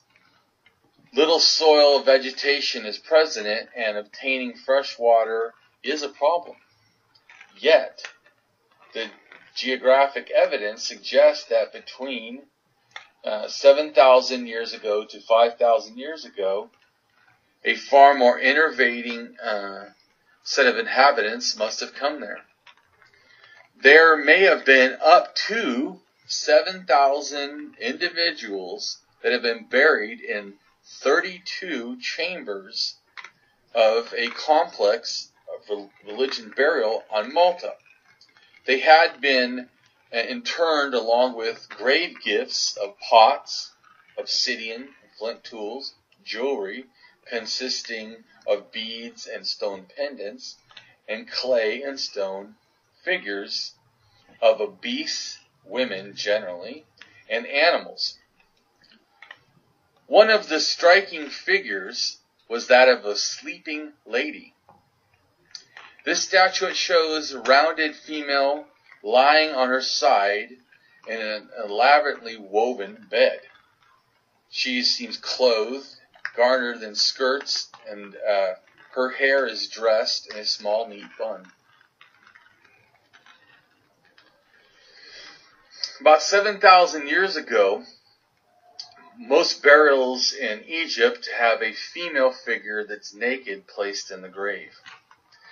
I believe this could be the beginning of the Egyptian goddess Nut. Nut, ancient Egyptian, also known by various other names or translation, is the goddess of the sky in ancient Egypt religion. She was a star-covered nude woman arching over the earth, or as a cow.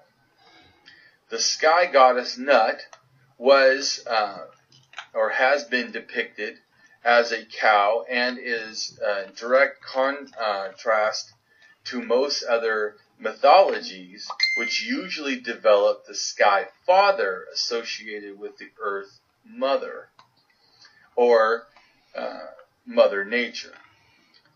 She personified the sky, and the male personified the earth. This ancient Egyptian term, in a sense, is hard to understand the punctuation because vowels were long omitted from its writing. And although her name often includes the unpronounceable hieroglyph for sky, her name itself, also meaning sky, usually transcribed as Nut, also sometimes appears in older sources as Nunut, Nunit, Naunt, and Nut. She is considered one of the oldest deities among the Egyptian pantheon, with her origin being founded on the creation story of Heracles. She was originally the goddess of the nighttime sky, but eventually became referred simply as the sky goddess. Her headdress was a hieroglyphic part of her name, a pot which symbolized a uterus. Most depicted in form of nude human form, Nut was sometimes depicted in the form of a cow whose great body formed the sky and the heavens. A cypress tree, or a giant sow pig, suckling many piglets, representing the many stars. It can be said that she was a version of the great goddess Hathor.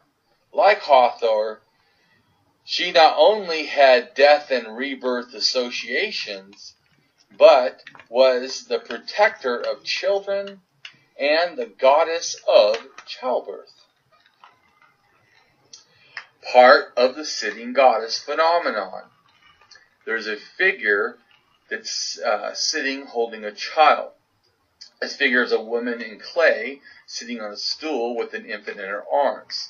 And it's from Thessaly, and it is dated to 6,800 years ago to 6,500 years ago. This figure depicts a mother, like I said, which appears to be she's preparing to nurse. And doing it possibly with what looks like, sensitivity and tenderness. I think this can associate with the sitting goddess is mothering.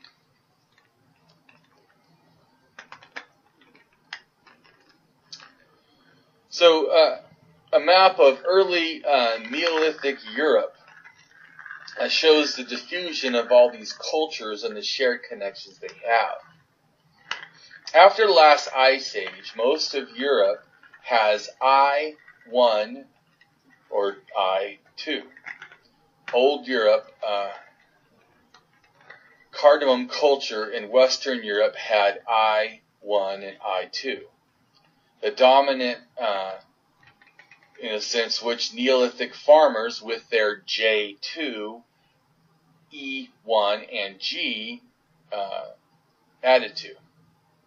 So the oldest bronze items were discovered, in a sense, with the Vindic area and were associated with I2, A1 in their highest concentrations. I2, A1 is also very high in the area of Sardinia, and the highest A1A in connections with Bosnia and south of Croatia in Serbia. Here's another map that shows the diffusion of genes into those early cultures. Then we have the Butmer culture, and it is from the Neolithic period, and it's dated to 7,100 to 6,500 years ago. It was part of the larger Danube civilization characteristics. So there is a resemblance between styles of Minoan pottery, and it may suggest a connection to the Minoan culture on Crete. Of course, this was during the same time that some have suggested that Troy was founded. An overwhelming modern opinion is the Butmer people were a unique culture in their own in the Sarajevo area, though it probably is connected, an offshoot branch. It depicts, in the figurine, it depicts a cart with 3 wheels and being pulled, in a sense, by ducks with a female anthropomorphic duck-headed woman goddess riding it. So there was a real transfer all over from Turkey out into Europe and some parts of the Middle East. The genealogy of the Sumerian Arcanian gods lists the first god by herself, a mother goddess, Namanu. At least 5,000 to 6,000 years ago or older, the Sumerian mythology, Namu, was a primordial goddess, is also associated with magic, and corresponds to Tiamat in Babylonian mythology. Very little is known about this goddess, who belongs to the oldest, in a sense, generation of Mesopotamian deities, and is associated with the pantheon of Eridu. She is mainly known for her role in cosmology in the early Mesopotamia and her importance in magic specifically, which is restricted to texts written in Sumerian. According to the god list of An and Arum, Tablet 1, line 28, Nama bears the title of Mother who gave birth to the heavens and the earth.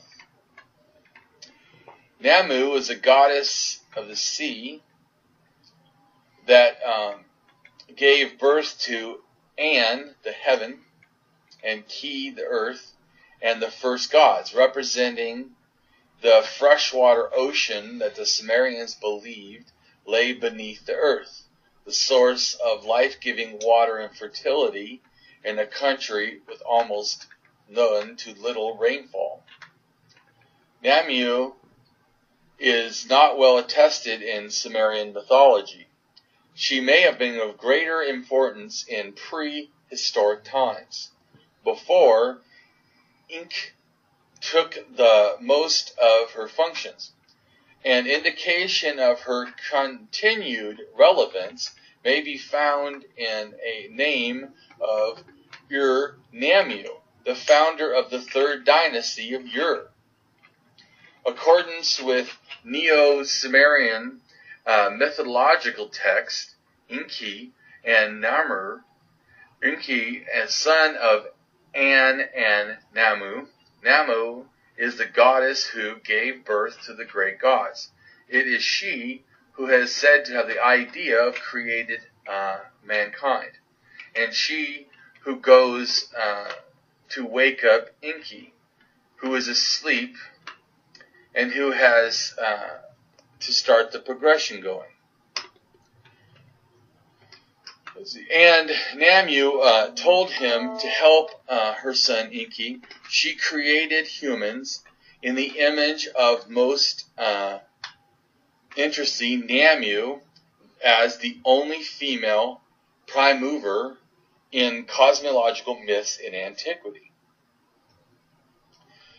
Namu is called the original mother who gave birth to the gods in the universe. According to her primary status among all the gods, described her role in Mesopotamian cosmology. Later on, particular in Archean texts, Nama loses importance and is only relatively mentioned. Aside from a few mentions, Nama and other mythological and literary texts about other gods, no mythology in this ancient goddess, in a sense, has survived in the current ages. The Sumerian goddess Namu. To me, there's a depiction that looks like a goddess figure standing and holding a baby with could be a snake head.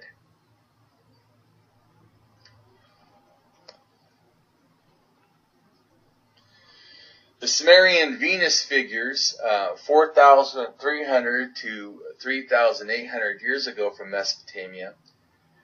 The figurine of Anna seated on her throne. She was the goddess who granted kingship. And other figures from Europe.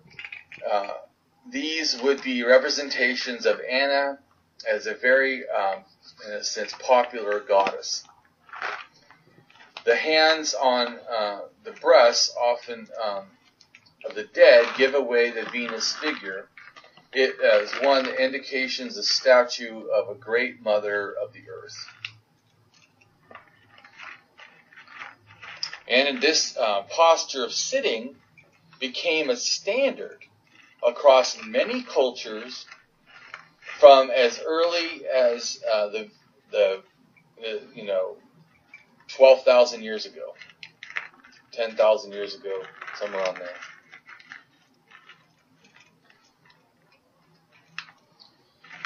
So there's an Egyptian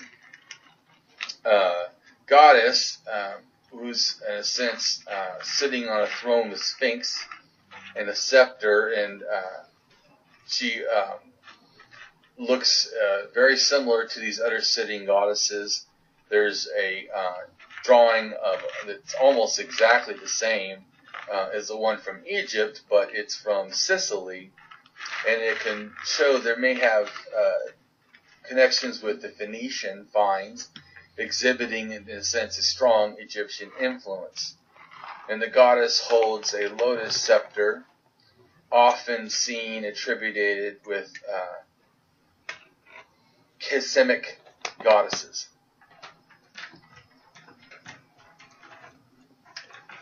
And there's also a scarab,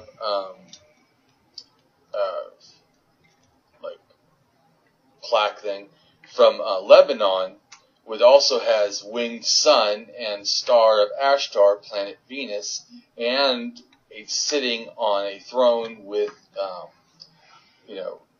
sphinxes or lions with wings. And it also is similar to one seen in Phoenician scarabs, showing that there's a connected continuity with these different tradition and goddess beliefs.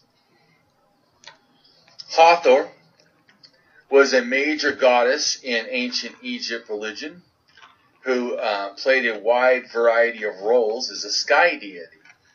There also has been depicted sitting with a child. And as a sky deity, she was a mother or consort of the sky of Horus and the sun god Ra,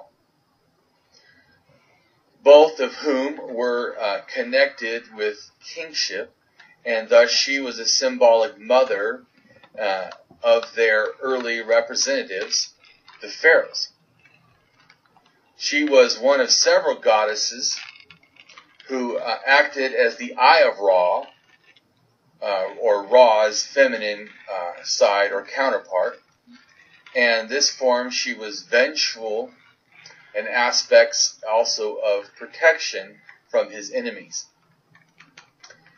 Her beneficial side representing things like music, dance, joy, love, sexuality, and maternal care. And she was, in a sense, a cohort of several male deities, as well as the supposed mother to several of their sons. These two sides of the goddess, exemplified in the Egyptian conception of femininity. Hathor crossed boundaries between, believe, both worlds, helping deceased souls in a transition to the afterlife. Hathor was depicted as a cow, symbolizing her material and celestial aspects, although her most common form was a woman wearing a headdress of a cow, horns, and a sun disk. She could also be represented as a lioness, or as a snake, such as a cobra, or even a tree, showing that all these concepts that are connected to each other in goddesses. Camel goddesses similar to Hathor were portrayed in Egyptian art in the 4th millennium, or 6,000 years ago. But she herself may not have appeared until the Old Kingdom, somewhere around 4,686 years ago. With the patronage of the Old Kingdom rulers, she became one of Egypt's most important deities. More temples were dedicated to her than any other goddess, of which most prominent temple was in Upper Egypt.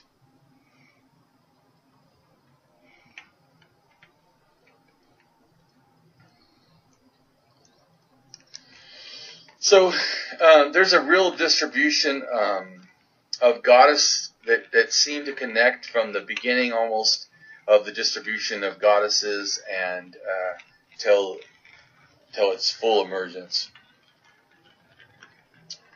And now let's talk about the goddess Isis, who is seen nursing, almost similar to the Hathor figure.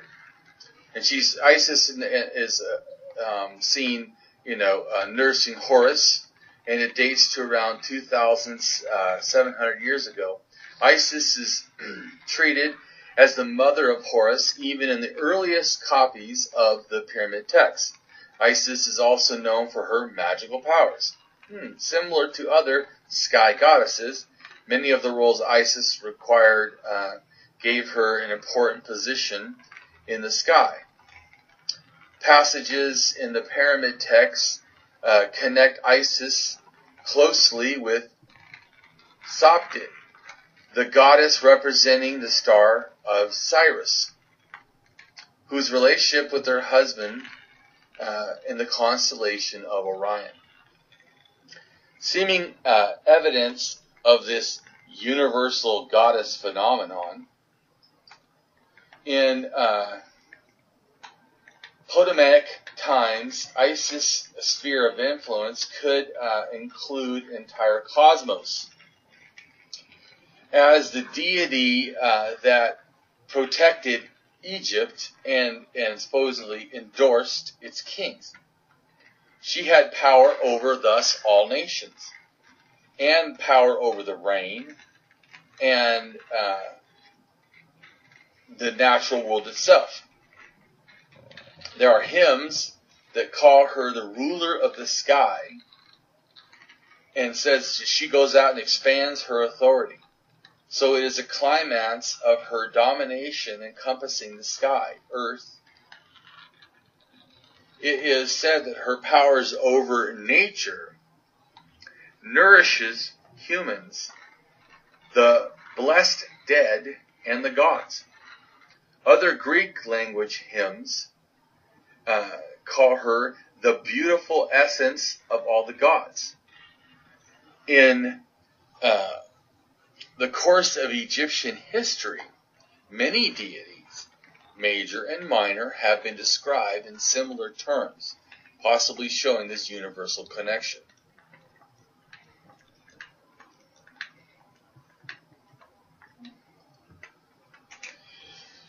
So 6,000 years ago to 7,000 years ago, there's the emergence of kurgans, which are burial mounds, and along with 7,000-year-old dolmens, a funeral ritual and other, journey to the sun stars, heavenly symbols to the stars, or just symbols of the heavens in general, or the place to reach the heavens, and possibly connects to ancestors as seen in shamanism and rock art of Siberia and Central Asia. Makes me wonder, not only is there a connection between dolmens and kurgans, but could there also be a connection to them and the ziggurats and pyramids? Experts now believe that the megaliths stood at the very heart of ritual practice for networking communities scattered across Western Europe and later into the Stone Age or Neolithic period, and that they had begun around 12,000 years ago.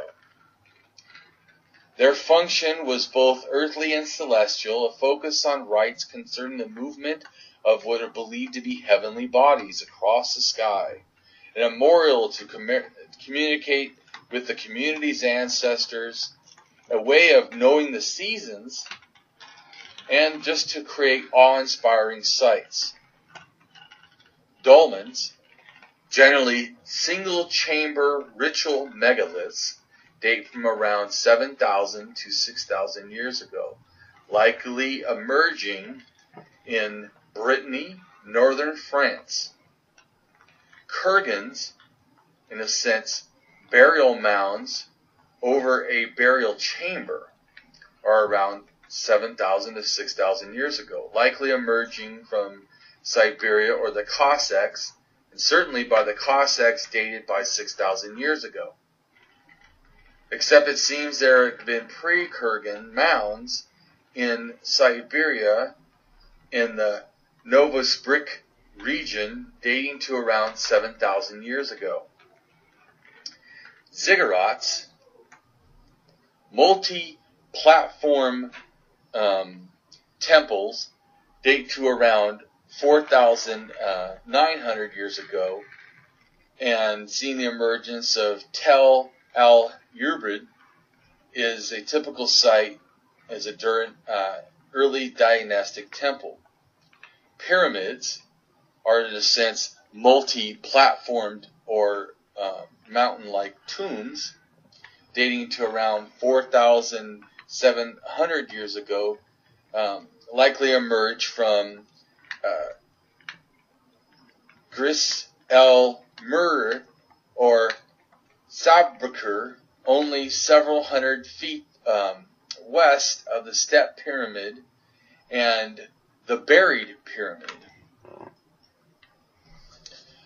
Dolmens are a single chamber ritual megalith around 7,000 to 6,000 years ago.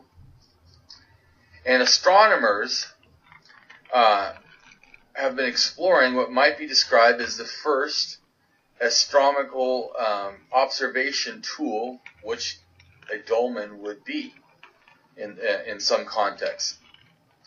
And potentially this used by prehistoric, humans around 6,000 years ago in Portugal. They suggest that a long, narrow entrance passage to these ancient stone or megalith tombs may have actually enhanced early human culture, allowing them to see into the sky to a certain point. The effect that could be interpreted as our ancestors gaining this special power, and also could be connecting to possibly not just looking at the stars, but the belief that the person being buried, in a sense, is being launched or aimed at the stars. And they suggest to me that they could have had this connection to the later belief in stars, like as in astrology, having constellations representing even human births. Dolmens, used in this way, seem like the features found in some of the pyramids, aiming to the stars, that could have been thought to actually be ancestors above, the place where they go. It is possible to reason, to think that these ghosts of life in the skies or stars could relate to things like the later zodiac. Could also relate in some way to sky burial theory in general, as possible origins at least 12,000 to 30,000 years ago. Dolmens reached Britain, Ireland, and southern Scandinavia about 6,000 years ago. Sites in Central and Southern Europe are constructed at similar date. There are generally all regarded as tombs or burial chambers, despite the absence of clear evidence of always being a burial. Human remains, sometimes accompanied by artifacts, have been found in or close to dolmens, which could signify using ideas that they were connected to the graves. Human remains, though, are not always found. It is, in a sense, impossible to prove that these remains are connected to the stones or at the same time that they were placed. A dolmen is a type of single-chamber megalith, usually constructed with two or more vertical megalith stones supporting a flat, horizontal stone like a table.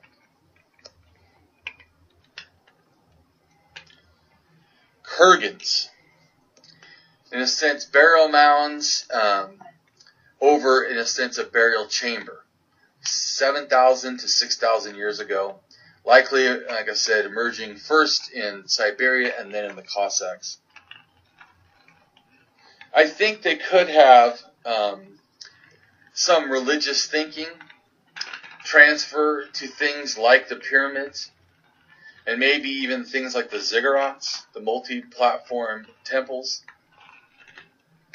Ziggurats were huge, in a sense, religious monuments built by the ancient Mesopotamian Valley and the West Iranian Plateau, having the form of terrace-step pyramid, successively other stories and levels above them.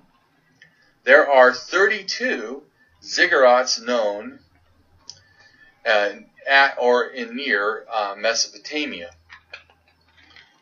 28 of them are in Iraq, and 4 of them are in Iran. Ziggurats were built by the Sumerians, the Babylonians, the Elamites, the Assyrians, as monuments to religion in their local regions.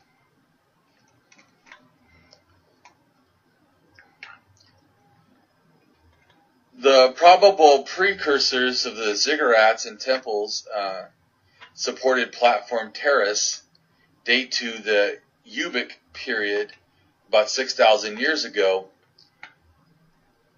The earliest ziggurats probably date to a later part of the early dynastic period of Sumer. Tepe Stok ziggurat in Iran was built around 5,000 years ago, and the oldest settlement in Stok date to around 8,000 years ago to 7,500 years ago. Ziggurats, the multi-platform temples, around 4,900 years ago. Mesopotamia evolved,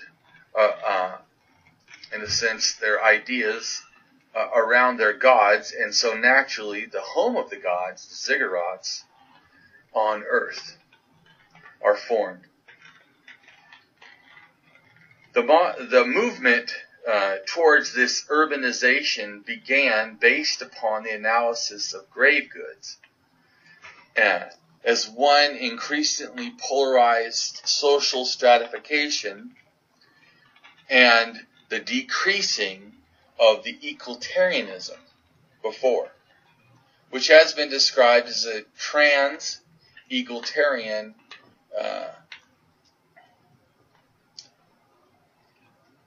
Moreover, it has been hypothesized that the Ubbid culture saw the rise of an elite class of hierarchy chieftains, perhaps heads of kin groups or clans, linked in some way to the administration of these early temple shrines.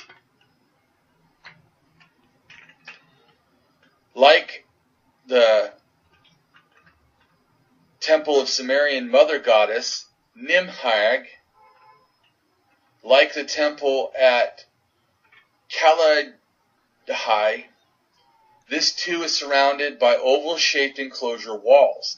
Tel al-Ubbid, a low, small Tel site, is a proposed Sumerian town lying on the Euphrates, about 4 miles northwest of the nearby city of Ur. The majority of the remains from the Ubbid period, for which Tel al-Ubbid is the type of site, is early diagnostic temples at the highest point. The early dynastic temple is located on the northern edge of the site. The temple of Nimharg, goddess of childbirth and divine protector of animals.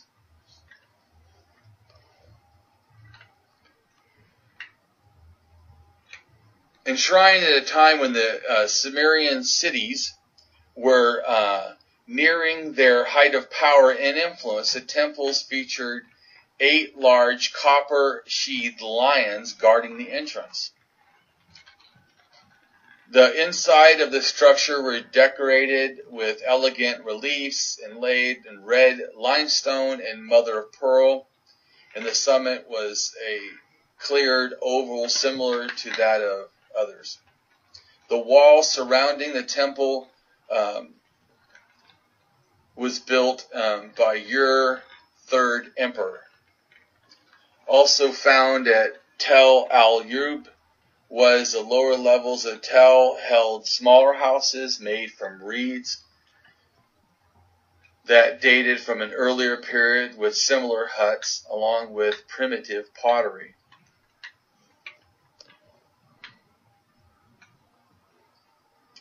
The early diagnostic period of archaeological culture of Mesopotamia in southern Iraq, that is generally dated to around 4,900 years ago to 4,350 years ago, involving multiple city-states, small states with relatively simple structure that developed and solidified over time.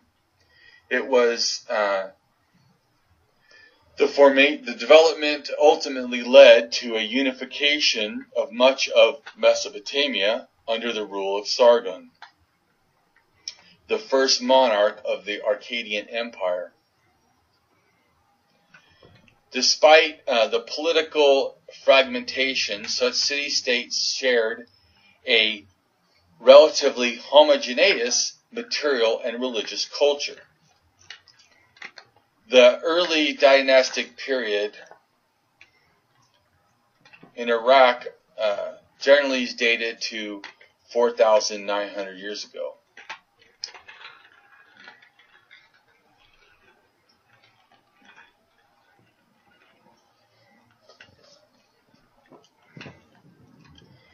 So let's get to pyramids.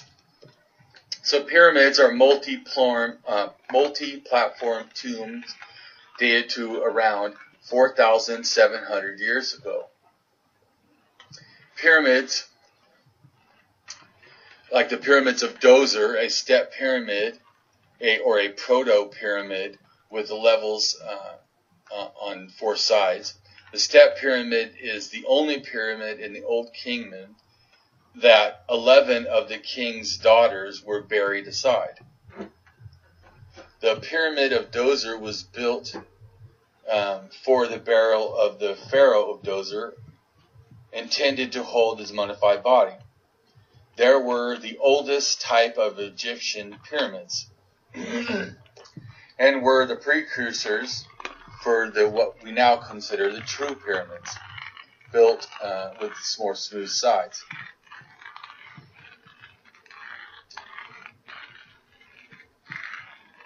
It is the step pyramid who was, in a sense, considered to be inspired by a polymath, poet, judge, magician, scribe, astrologer, physician, high priest, counselor to the pharaoh of Djoser. The step pyramid complex was enclosed by a 30-foot wall that included courtyards, temples, chapel, covered nearly 40 acres. The size of a large town.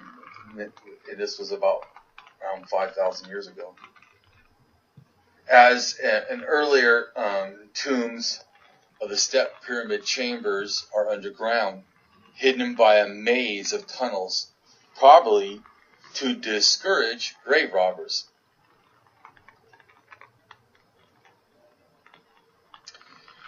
Now let's get to the pyramids of China.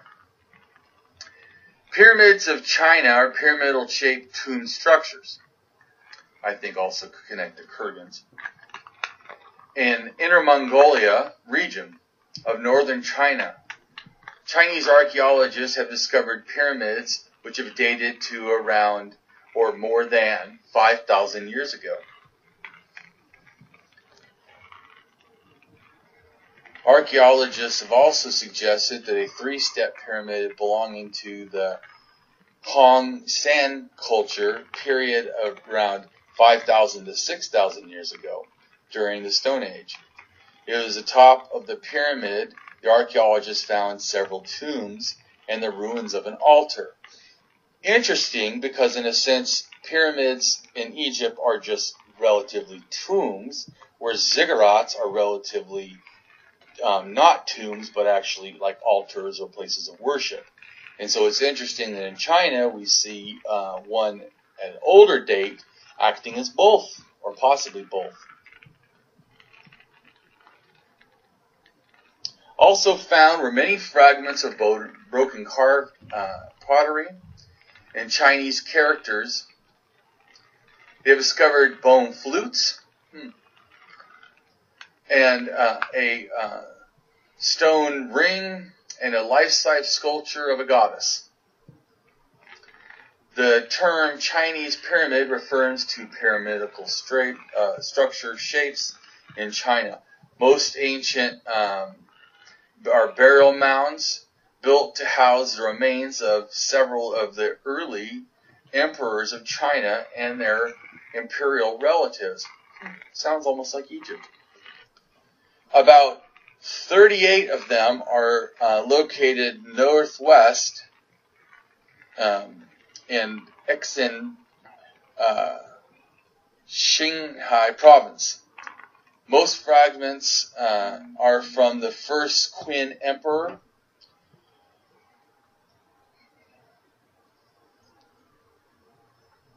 And it is west of where the terracotta warriors are found. The earliest tombs in China were found just north of Beijing in the Inner Mongolia Autonomous Region. They belong to the Neolithic Han Sung culture and date to around 6,700 years ago to 2,900 years ago in northeastern China.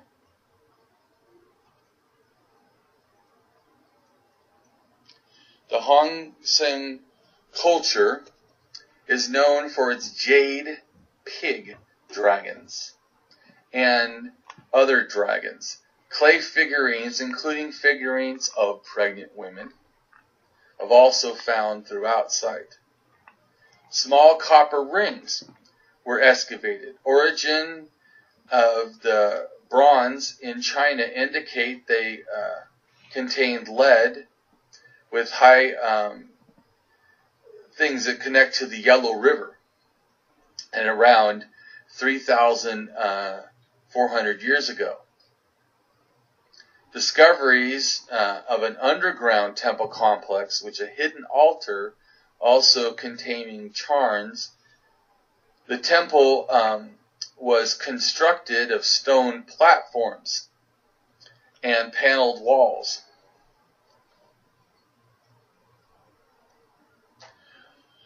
Archaeologists have named this the Goddess Temple due to the discovery of clay female heads with jade inlaid eyes. It was and sits underground 1 meter deep, including on its walls mural paintings. Housed inside the Goddess Temple are clay figurines, as large as 3 times the size of real live, in a sense, or average size humans. They are exceedingly large figurines and possibly deities. And they, but for the region, do not reflect any other Chinese culture. The existence and complex trading networks and monumental architecture, such as the pyramids and the Pyramid of the Goddess Temple, point to the existence of believed chieftains in these prehistoric communities. Painted pottery was also discovered within the temple. Over 60 nearby tombs have been unearthed, all constructed in stone and covered by stone mounds, frequently including jade artifacts.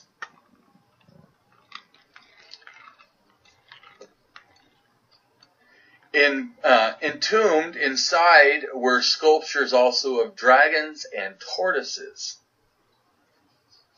It has been suggested that religious sacrifice might have been performed within the Han Sung culture in northeast China. Han Sung culture was preceded by the Xinglonghua culture around, and then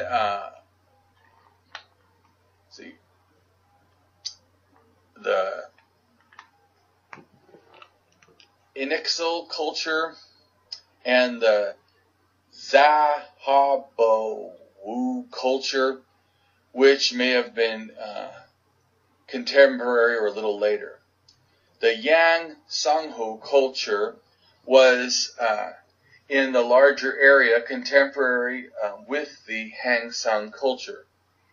These two cultures integrated with each other, just seen and suggested by the evidence found at these cultural sites, provide the earliest evidence of what can be considered feng shui.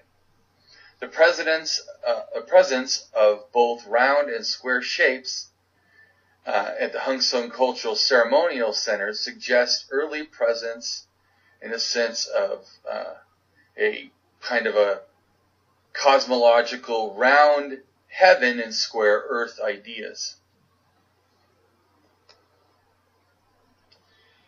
The three exceptional pyramids considered to have three different methods.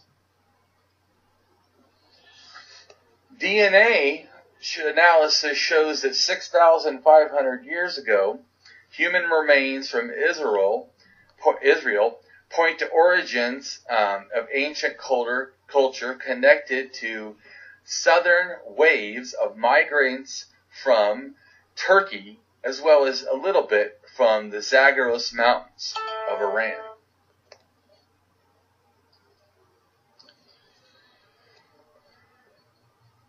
The Grasulian star is a mysterious 6,000-year-old mural found in Jordan. Very, very close similarities to the Ishtar Ayana worship star from 6,000 years ago to 5,100 years ago, called the Star of Ishtar. So the question is that Grasulian star, the mysterious star from Jordan, a proto-star of Ishtar, star of Ayana, star of Venus? I believe they may be. And to me, thus possibly could be some kind of connection to this Central Asian deity of Tan, the god of sky. May also be related to Tanjuri.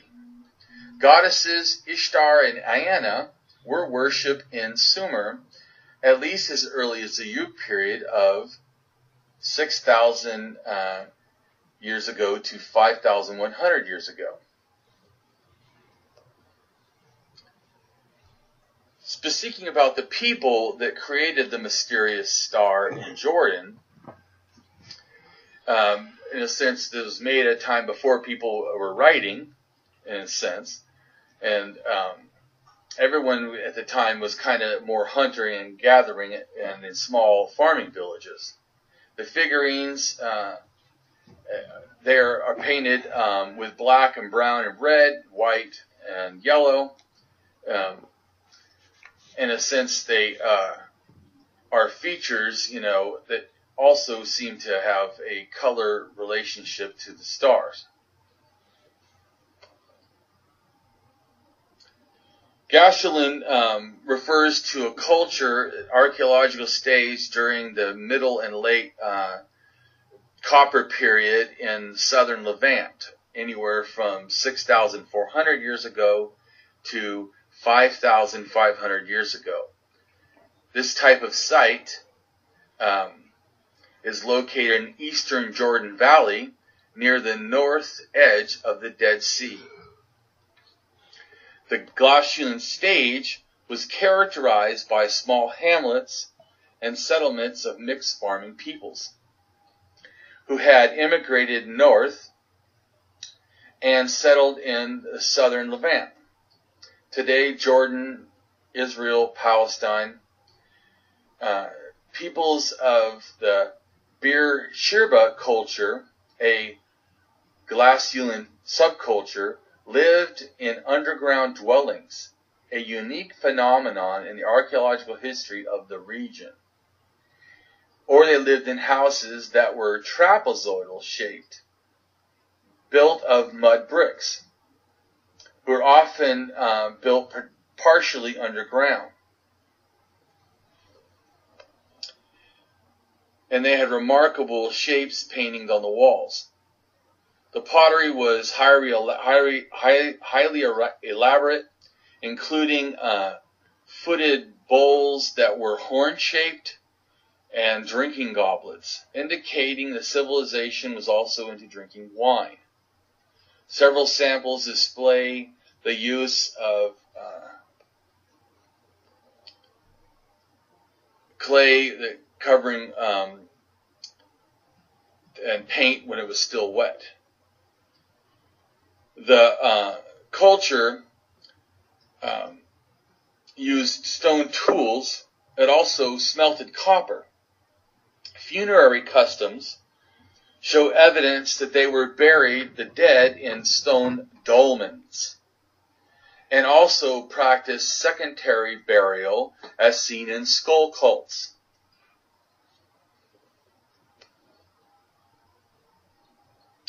Settlements belonging to the Glacian culture have been identified as numerous other sites in what is today southern Israel, especially in the region of Beersheba, where elaborate underground dwellings have been excavated. The Glacian culture correlates closely with the Armenia of Egypt, and also seems to identify distance of bird vessels as seen in the cultures of Crete and the Minoans. Between 5,800 years ago and 5,350 years ago, the Glacian culture emerged based on economies specializing in smelting copper that Sumerian cities imported from southern Levant, and the copper from the upper Euphrates.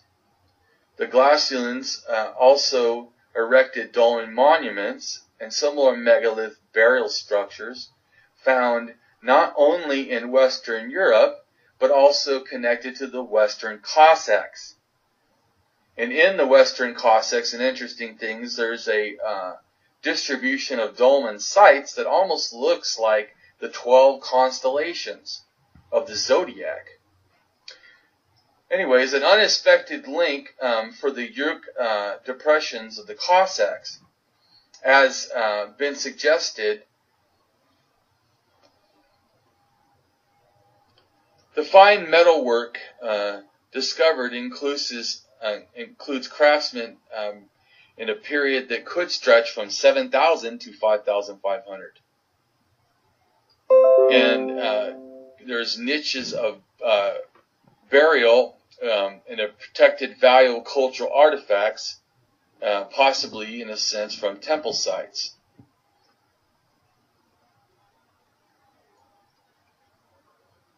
Adding to the archaeological mystery are, in a sense, the metalwork period discovered far away as the Malot burials in the north of the Black Sea. Archaeologists have suggested the Glacian contact with the Aegean and the Upper Egypt, the Armenian culture, suggests that these Eastern Mediterranean copper smelters played a dynamic role in far-flung cultures. Notably, the Glacian culture featured at the time and location linguistics suggested a Proto-Semitic language first emerged approximately 5,750 years ago, probably in the Eastern Mediterranean. These later developed and became Ukrainic language,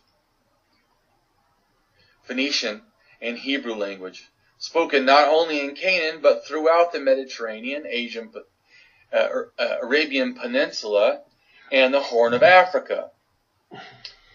In Europe, this period was less favorable.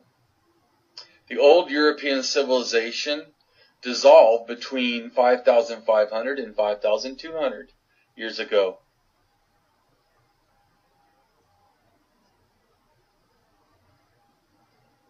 Despite the ancient Sumer, early Mesopotamia has already, in a sense, shown a genetic structure that affects the Sumerian expansions, reshaping the in a sense, genetic landscape.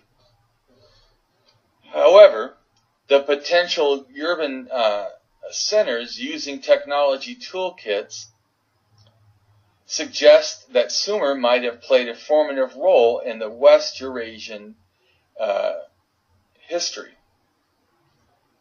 To help establish a historical foundation for examining these multi-layered genetic structures in the Middle East, such as the forming of urban settlements during the Yubic period, and the connection or seeming connection of Sumerian populations to that of the Cossack Mountains and Asia during the Yubic period, possibly relating to current Uraks migrations, popularly relating to the spread of the Indo-European languages, and back migrations to the Fertile Crescent in response event to the Sumerian world during the Middle Bronze Age.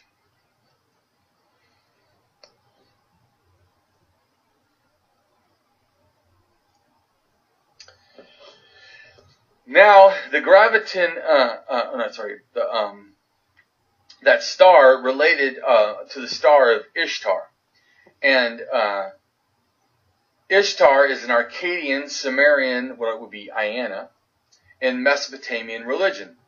She's a goddess of war and sexual love. Ishtar is the Akkadian counterpart to the West Semitic goddess Ashur. Iana is an important goddess in the Sumerian pantheon, come to be identified with Ishtar, but it is uncertain whether Iana is also of Semitic origin or whether it is more likely, in a sense, similarities with caused by the two being somewhat identical. I think they possibly are, in a sense, emergence from an earlier, older, shared idea. In the figure of Iana, several traditions seem to have been combined. She is sometimes the daughter of the sky god An, and sometimes his wife. In other myths, she is the daughter of Nana, god of the moon, or with god of the wind, Enkidu. In her earliest manifestations, she was, in a sense, associated with storehouses, and the personified of goddess to that date of things like wool and meat and grain. And so, to me, she connects also to thus fertility and abundance. And the fact that she connects to the rain or, the storms, you can see it connects to also fertility in our culture. And she was as the goddess of rain and thunderstorms, leading to her, in a sense, association with An, the god of the sky. And it was often pictured him as a lion, whose roar resembled thunder, kind of like the way that they consider a bull with thunder. The power attributed to her in a war may have arisen from the connection with storms. Iana also, in a sense, is a fertility figure and goddess. Iana's, or Ishtar's, primary legacy from the Sumerian tradition is her role in fertility. She evolved, though, however, from more complex characters, surrounded by the myth of death and disaster, a goddess of contradictory seeming forces, fire and fire quenching, rejoicing in tears.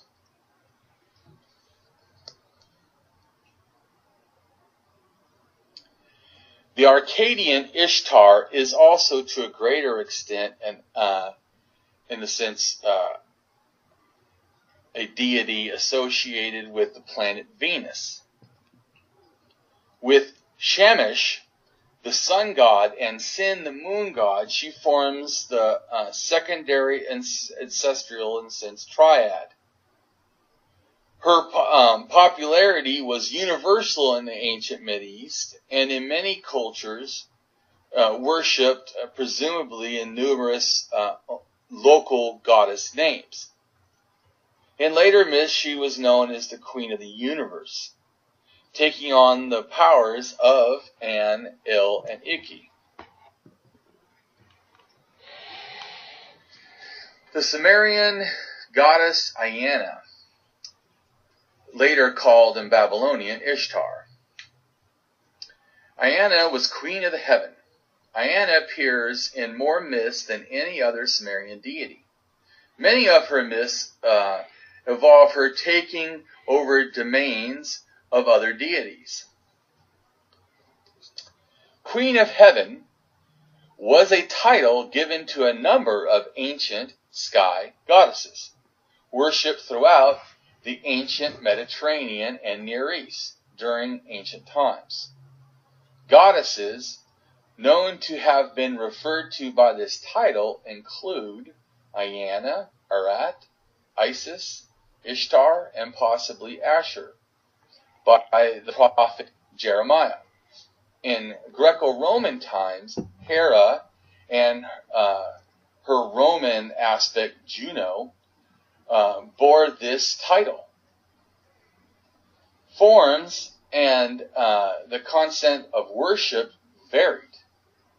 In modern times, the title Queen of Heaven is used in contemporary pagans, generally referring to the great goddess, while Catholics and Orthodox and some Anglican Christians now simply see it as the ancient title for Mary, the mother of Jesus. Interesting. There is a connection of Iana and Ishtar's most famous myth with the story of her descent and return from the underworld. The ancient Sumerian underworld myth, which attempts to conquer the domain of the underworld. And she is said to have come back 3 days later. Interesting. And Iana is an ancient Mesopotamian goddess associated with love, war, fertility, justice, political power. She was originally worshipped in Sumer and was later worshipped by the Akkadians, the Babylonians, the Assyrians under other names as Ishtar. She was known as the Queen of Heaven and was the patron goddess of Ine Temple, the city of Uruk, which was her main cult center. She was associated with the planet Venus. Her most prominent symbol included a lion and the 8-pointed star. Her husband was a god Dumnuz, and her personal attendant and was the goddess Nim Shamur, who later became a male deity. Iana was worshipped in Sumer at least 6,000 years ago or older. She became one of the most widely venerated deities in the Sumerian pantheon, with temples stretched across Mesopotamia. The cult of Iana or Ashtar, which may have been associated with a variety of sexual rites, includes the sexual rite of homosexuality, transvestitism, and the like, with priests, and sacred prostitution was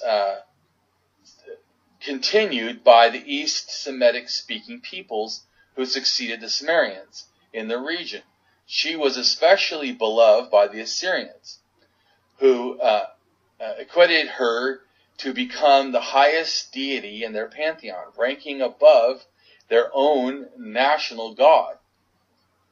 Inanna Ashtar alluded in the Hebrew Bible, and she is influenced the Phoenician goddess Ashtar, who later influences the development of the Greek goddess Aphrodite. Although the title Queen of Heaven often appears in many different goddesses throughout antiquity, Inanna is the one to whom the title is given the most number of times.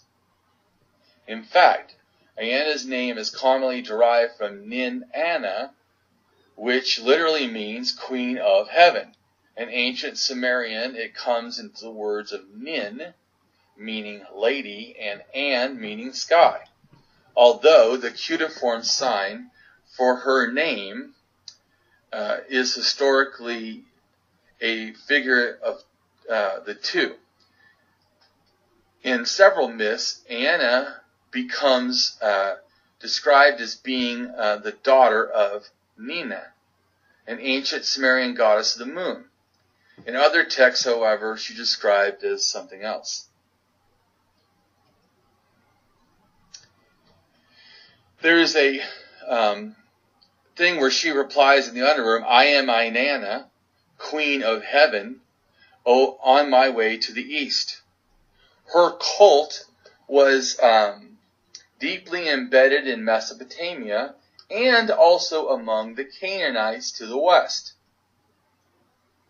And as a transformation from a Venus as a male deity to Ishtar, a female goddess by the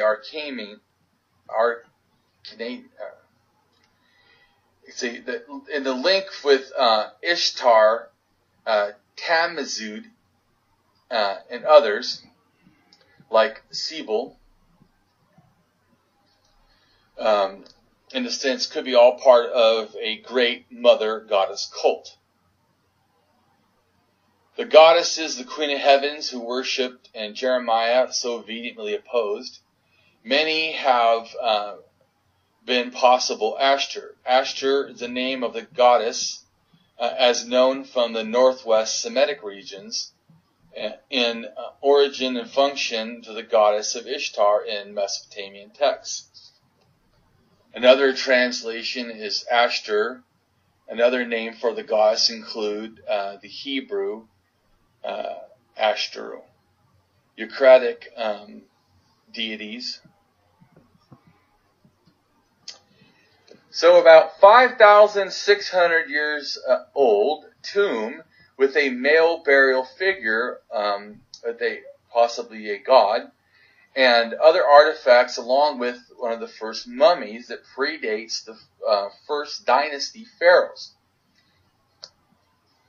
So in some time before the pharaohs took hold, in a sense, male gods were certainly enthroned. And there's an interesting connection, too, with the Egyptian and the language in the Sinai and Phoenician alphabet and the Greek alphabet and even Roman all seem to have a general kind of a connection.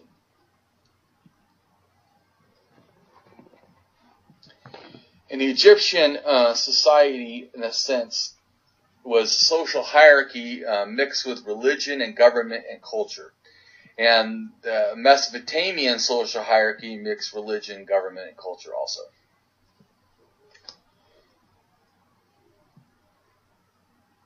Starting about 5,000 years ago.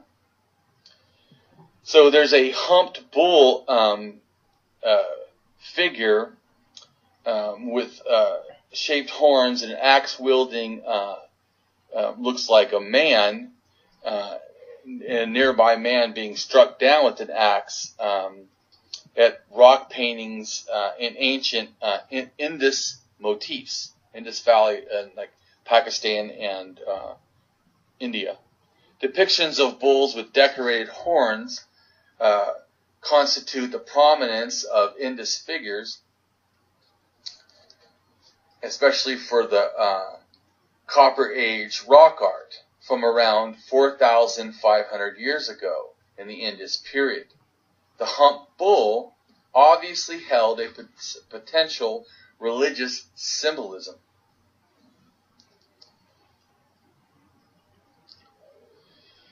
There's an engraved 8-pointed star from the Canaanite period discovered at Tel Gezer in the foothills of the Judean foothills, of Israel. And there's also a Canaanite culture in Israel about 3,600 years ago that seems to show a connection to both the star of Ashtar and Egyptian ideas of goddesses. Also of note, there is a ritualistic religious item seeming integrating, the scarab dating to the Canaanite period, also discovered. And Ashur, in a sense, the Hellenized form of the Middle Eastern goddesses, Ashtar, the North Semitic, a form of Istar, the East Semitic, worshipped for the Bronze Age through classical antiquity, the name particularly associated with her worship in the ancient Levant among the Canaanites and the Phoenicians. She also is celebrated in Egypt following the Levant cults there. The name Ashtar is sometimes applied to cults in Mesopotamia, like Assyria and Babylon. Ashtar is one of the number of names associated with the chief goddess or female deity of those people recorded in Arcanian. The masculine form of Ishtar in Uralic and Phoenician, such as Hebrew, also has variations of the name.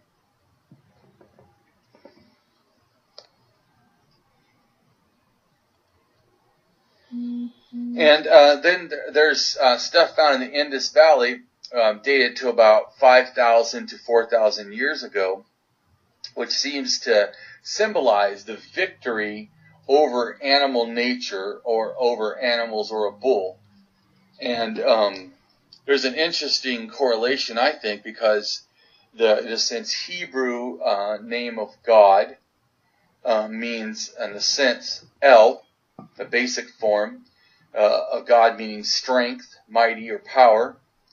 And just El by itself in the Bible, El, appears 250 times in the Old Testament, and appears primarily in construct to the God of Israel. Note that what it represents in Paleo Hebrew or pictograph Hebrew was basically like a hook, or it looks like a J, but it's like a hook and like a staff turned upside down, and a bull head with horns. So it means like strong controller, strong being the bull and controller being the staff, in a sense, meaning the word God. And the Bible God, Yahweh, is written in many different ways, depending on if it's pictograph Hebrew or Paleo Hebrew, or if it's modern Hebrew. And so this brings you to the thought of what kind of a Jew are you? In other words, that the Judaism religion gave birth to the Christians, the Muslims, the Mormons, the Catholics. Everything in a sense in between is connected to the beginning of the religion. And if you are a religious believer, may I remind you that faith in the acquisition of knowledge is not worth believing in. It is not a valid method to believe in. Because what proof is faith of anything that religions claim on faith? as many people can have different faiths even in the same religion. Historically, the Jewish religion had elements of polytheism, especially the worship of goddesses and a cult of mother goddesses as well. Ashur is identified as the queen consort of the Sumerian god Anu and Eucratic El, the oldest deities of their respective pantheons, as well as that of the younger Yahweh, the God of Israel and Judah. This role gave her similarly high rank among the Uriatic pantheon, despite her associations with Yahweh. An extra biblical source, Deuteronomy 12, has Yahweh commanding the destructions of her shrines, so that to mainly purify of his worship.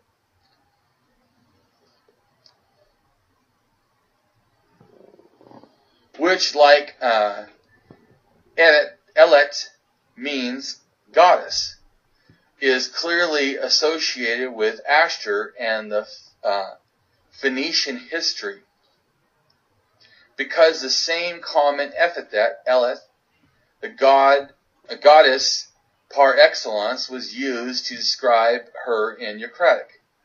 The book of Jeremiah, written around 2,628 years ago, possibly, refers to Ashur when it was using the title Queen of Heaven in Jeremiah 7:16 through 18 and Jeremiah 44:7 through 19. Ashur in ancient Semitic religion is a mother goddess who appeared in a number of ancient sources. She appears in Akkadian writings by the name Atru, and in Hittite as Ashur or Ashur, generally considered identical with the Eucratic goddess. She is also called Eletha, goddess, the feminine form of El, compared to Alat, or holiness. In Akkadian texts, it appears the wife of Atum, the god of heaven. In contrast, she is believed to be linked to the Mesopotamian goddess Ishtar, who is sometimes saw as the daughter of Anu, while in the Eucratic myth, Ashtar is one of the daughters of El, and the West Semitic counterpart of Anu. Also, among the Hittites in Turkey, the goddess appears as a consort of Ekenura, El of the creator of the earth, and the mother of either 77 or 88 sons. Along with the Amarna letters, a king of the Amorites is named the servant of Ashur.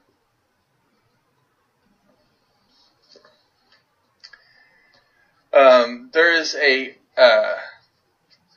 William Denver, professor at the University of Arizona, has investigated the archaeology of ancient Near East for more than 30 years and authored almost as many books on the subject. And in an interview, he described some of the most significant archaeological finds relating to Hebrew Bible include the hot button discovery of Israeli god linked to a female goddess called Ashur. Thousands of clay figures have been found suggesting early Israelites worshipped more than a single god. A large image was found with the inscription Yahweh and his Asher. Between 3,000 years ago and to the beginning of the exile, around 2,586 years ago, polytheism progressed. Organized paganism was normal throughout Israel. It was only after the exile that worship of Yahweh alone became established, and thus monotheism. And possibly only as late as the time of the Maccabees, about 2,200 years ago, that monotheism became universal among the Jews. Some biblical scholars even say that Asher at the time was worshipped as the consort or spouse of Yahweh, the national God of Israel. There are references to the worship of numerous gods throughout Kings. Solomon builds temples to many gods, and there is reported to a cutting down of the Asherah statues in the temple of Solomon, built for Yahweh in 2 Kings 23:14. Joshua's grandfather had erected one such statue, as referred to in 2 Kings 21:7. Further evidence includes, for example, the 8th century combination of iconography and inscription discovery at northern Syria desert, where storage jars full of anthropomorphic figures and several inscriptions are found. The inscriptions found refer not only to Yahweh, but to El and Baal, and include the two phrases Yahweh of Samarra and his Asher, Yahweh of Teham and his Asher.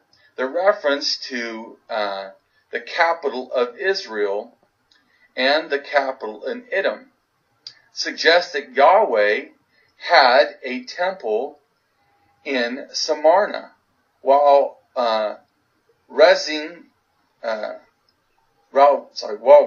questions about the relationship between Yahweh and Kas, the national god of Elam.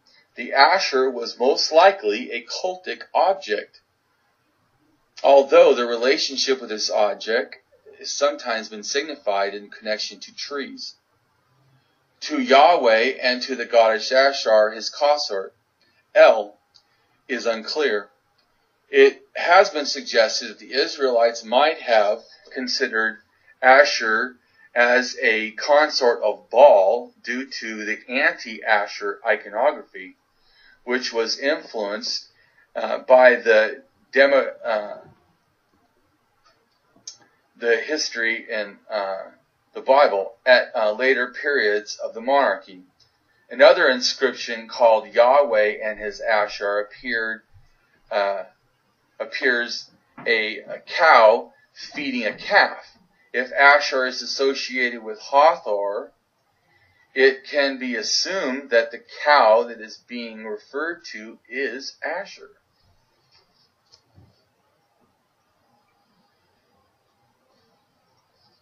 Statue of Asher in the Iron Age, around 3,200 years ago. Asher was connected with fertility, sexuality, and war. Her symbol were the lion, the horse, and the sphinx, and a dove, along with a star within a circle indicating the planet Venus. Pictorial representation of her show her naked. Sounds almost like the Egyptian. Asher was accepted by the Greeks under the name Aphrodite. The island of Cyprus, one of the Asher's greatest faith centers, supplied the name Cyprus, probably as Aphrodite, was most common. Asher was worshipped in ancient Israel as a consort of El, or the wife of El, and in Judah as the wife of Yahweh, and the Queen of Heaven the Hebrews baked small cakes for her at the festival. Thank you, and that's it.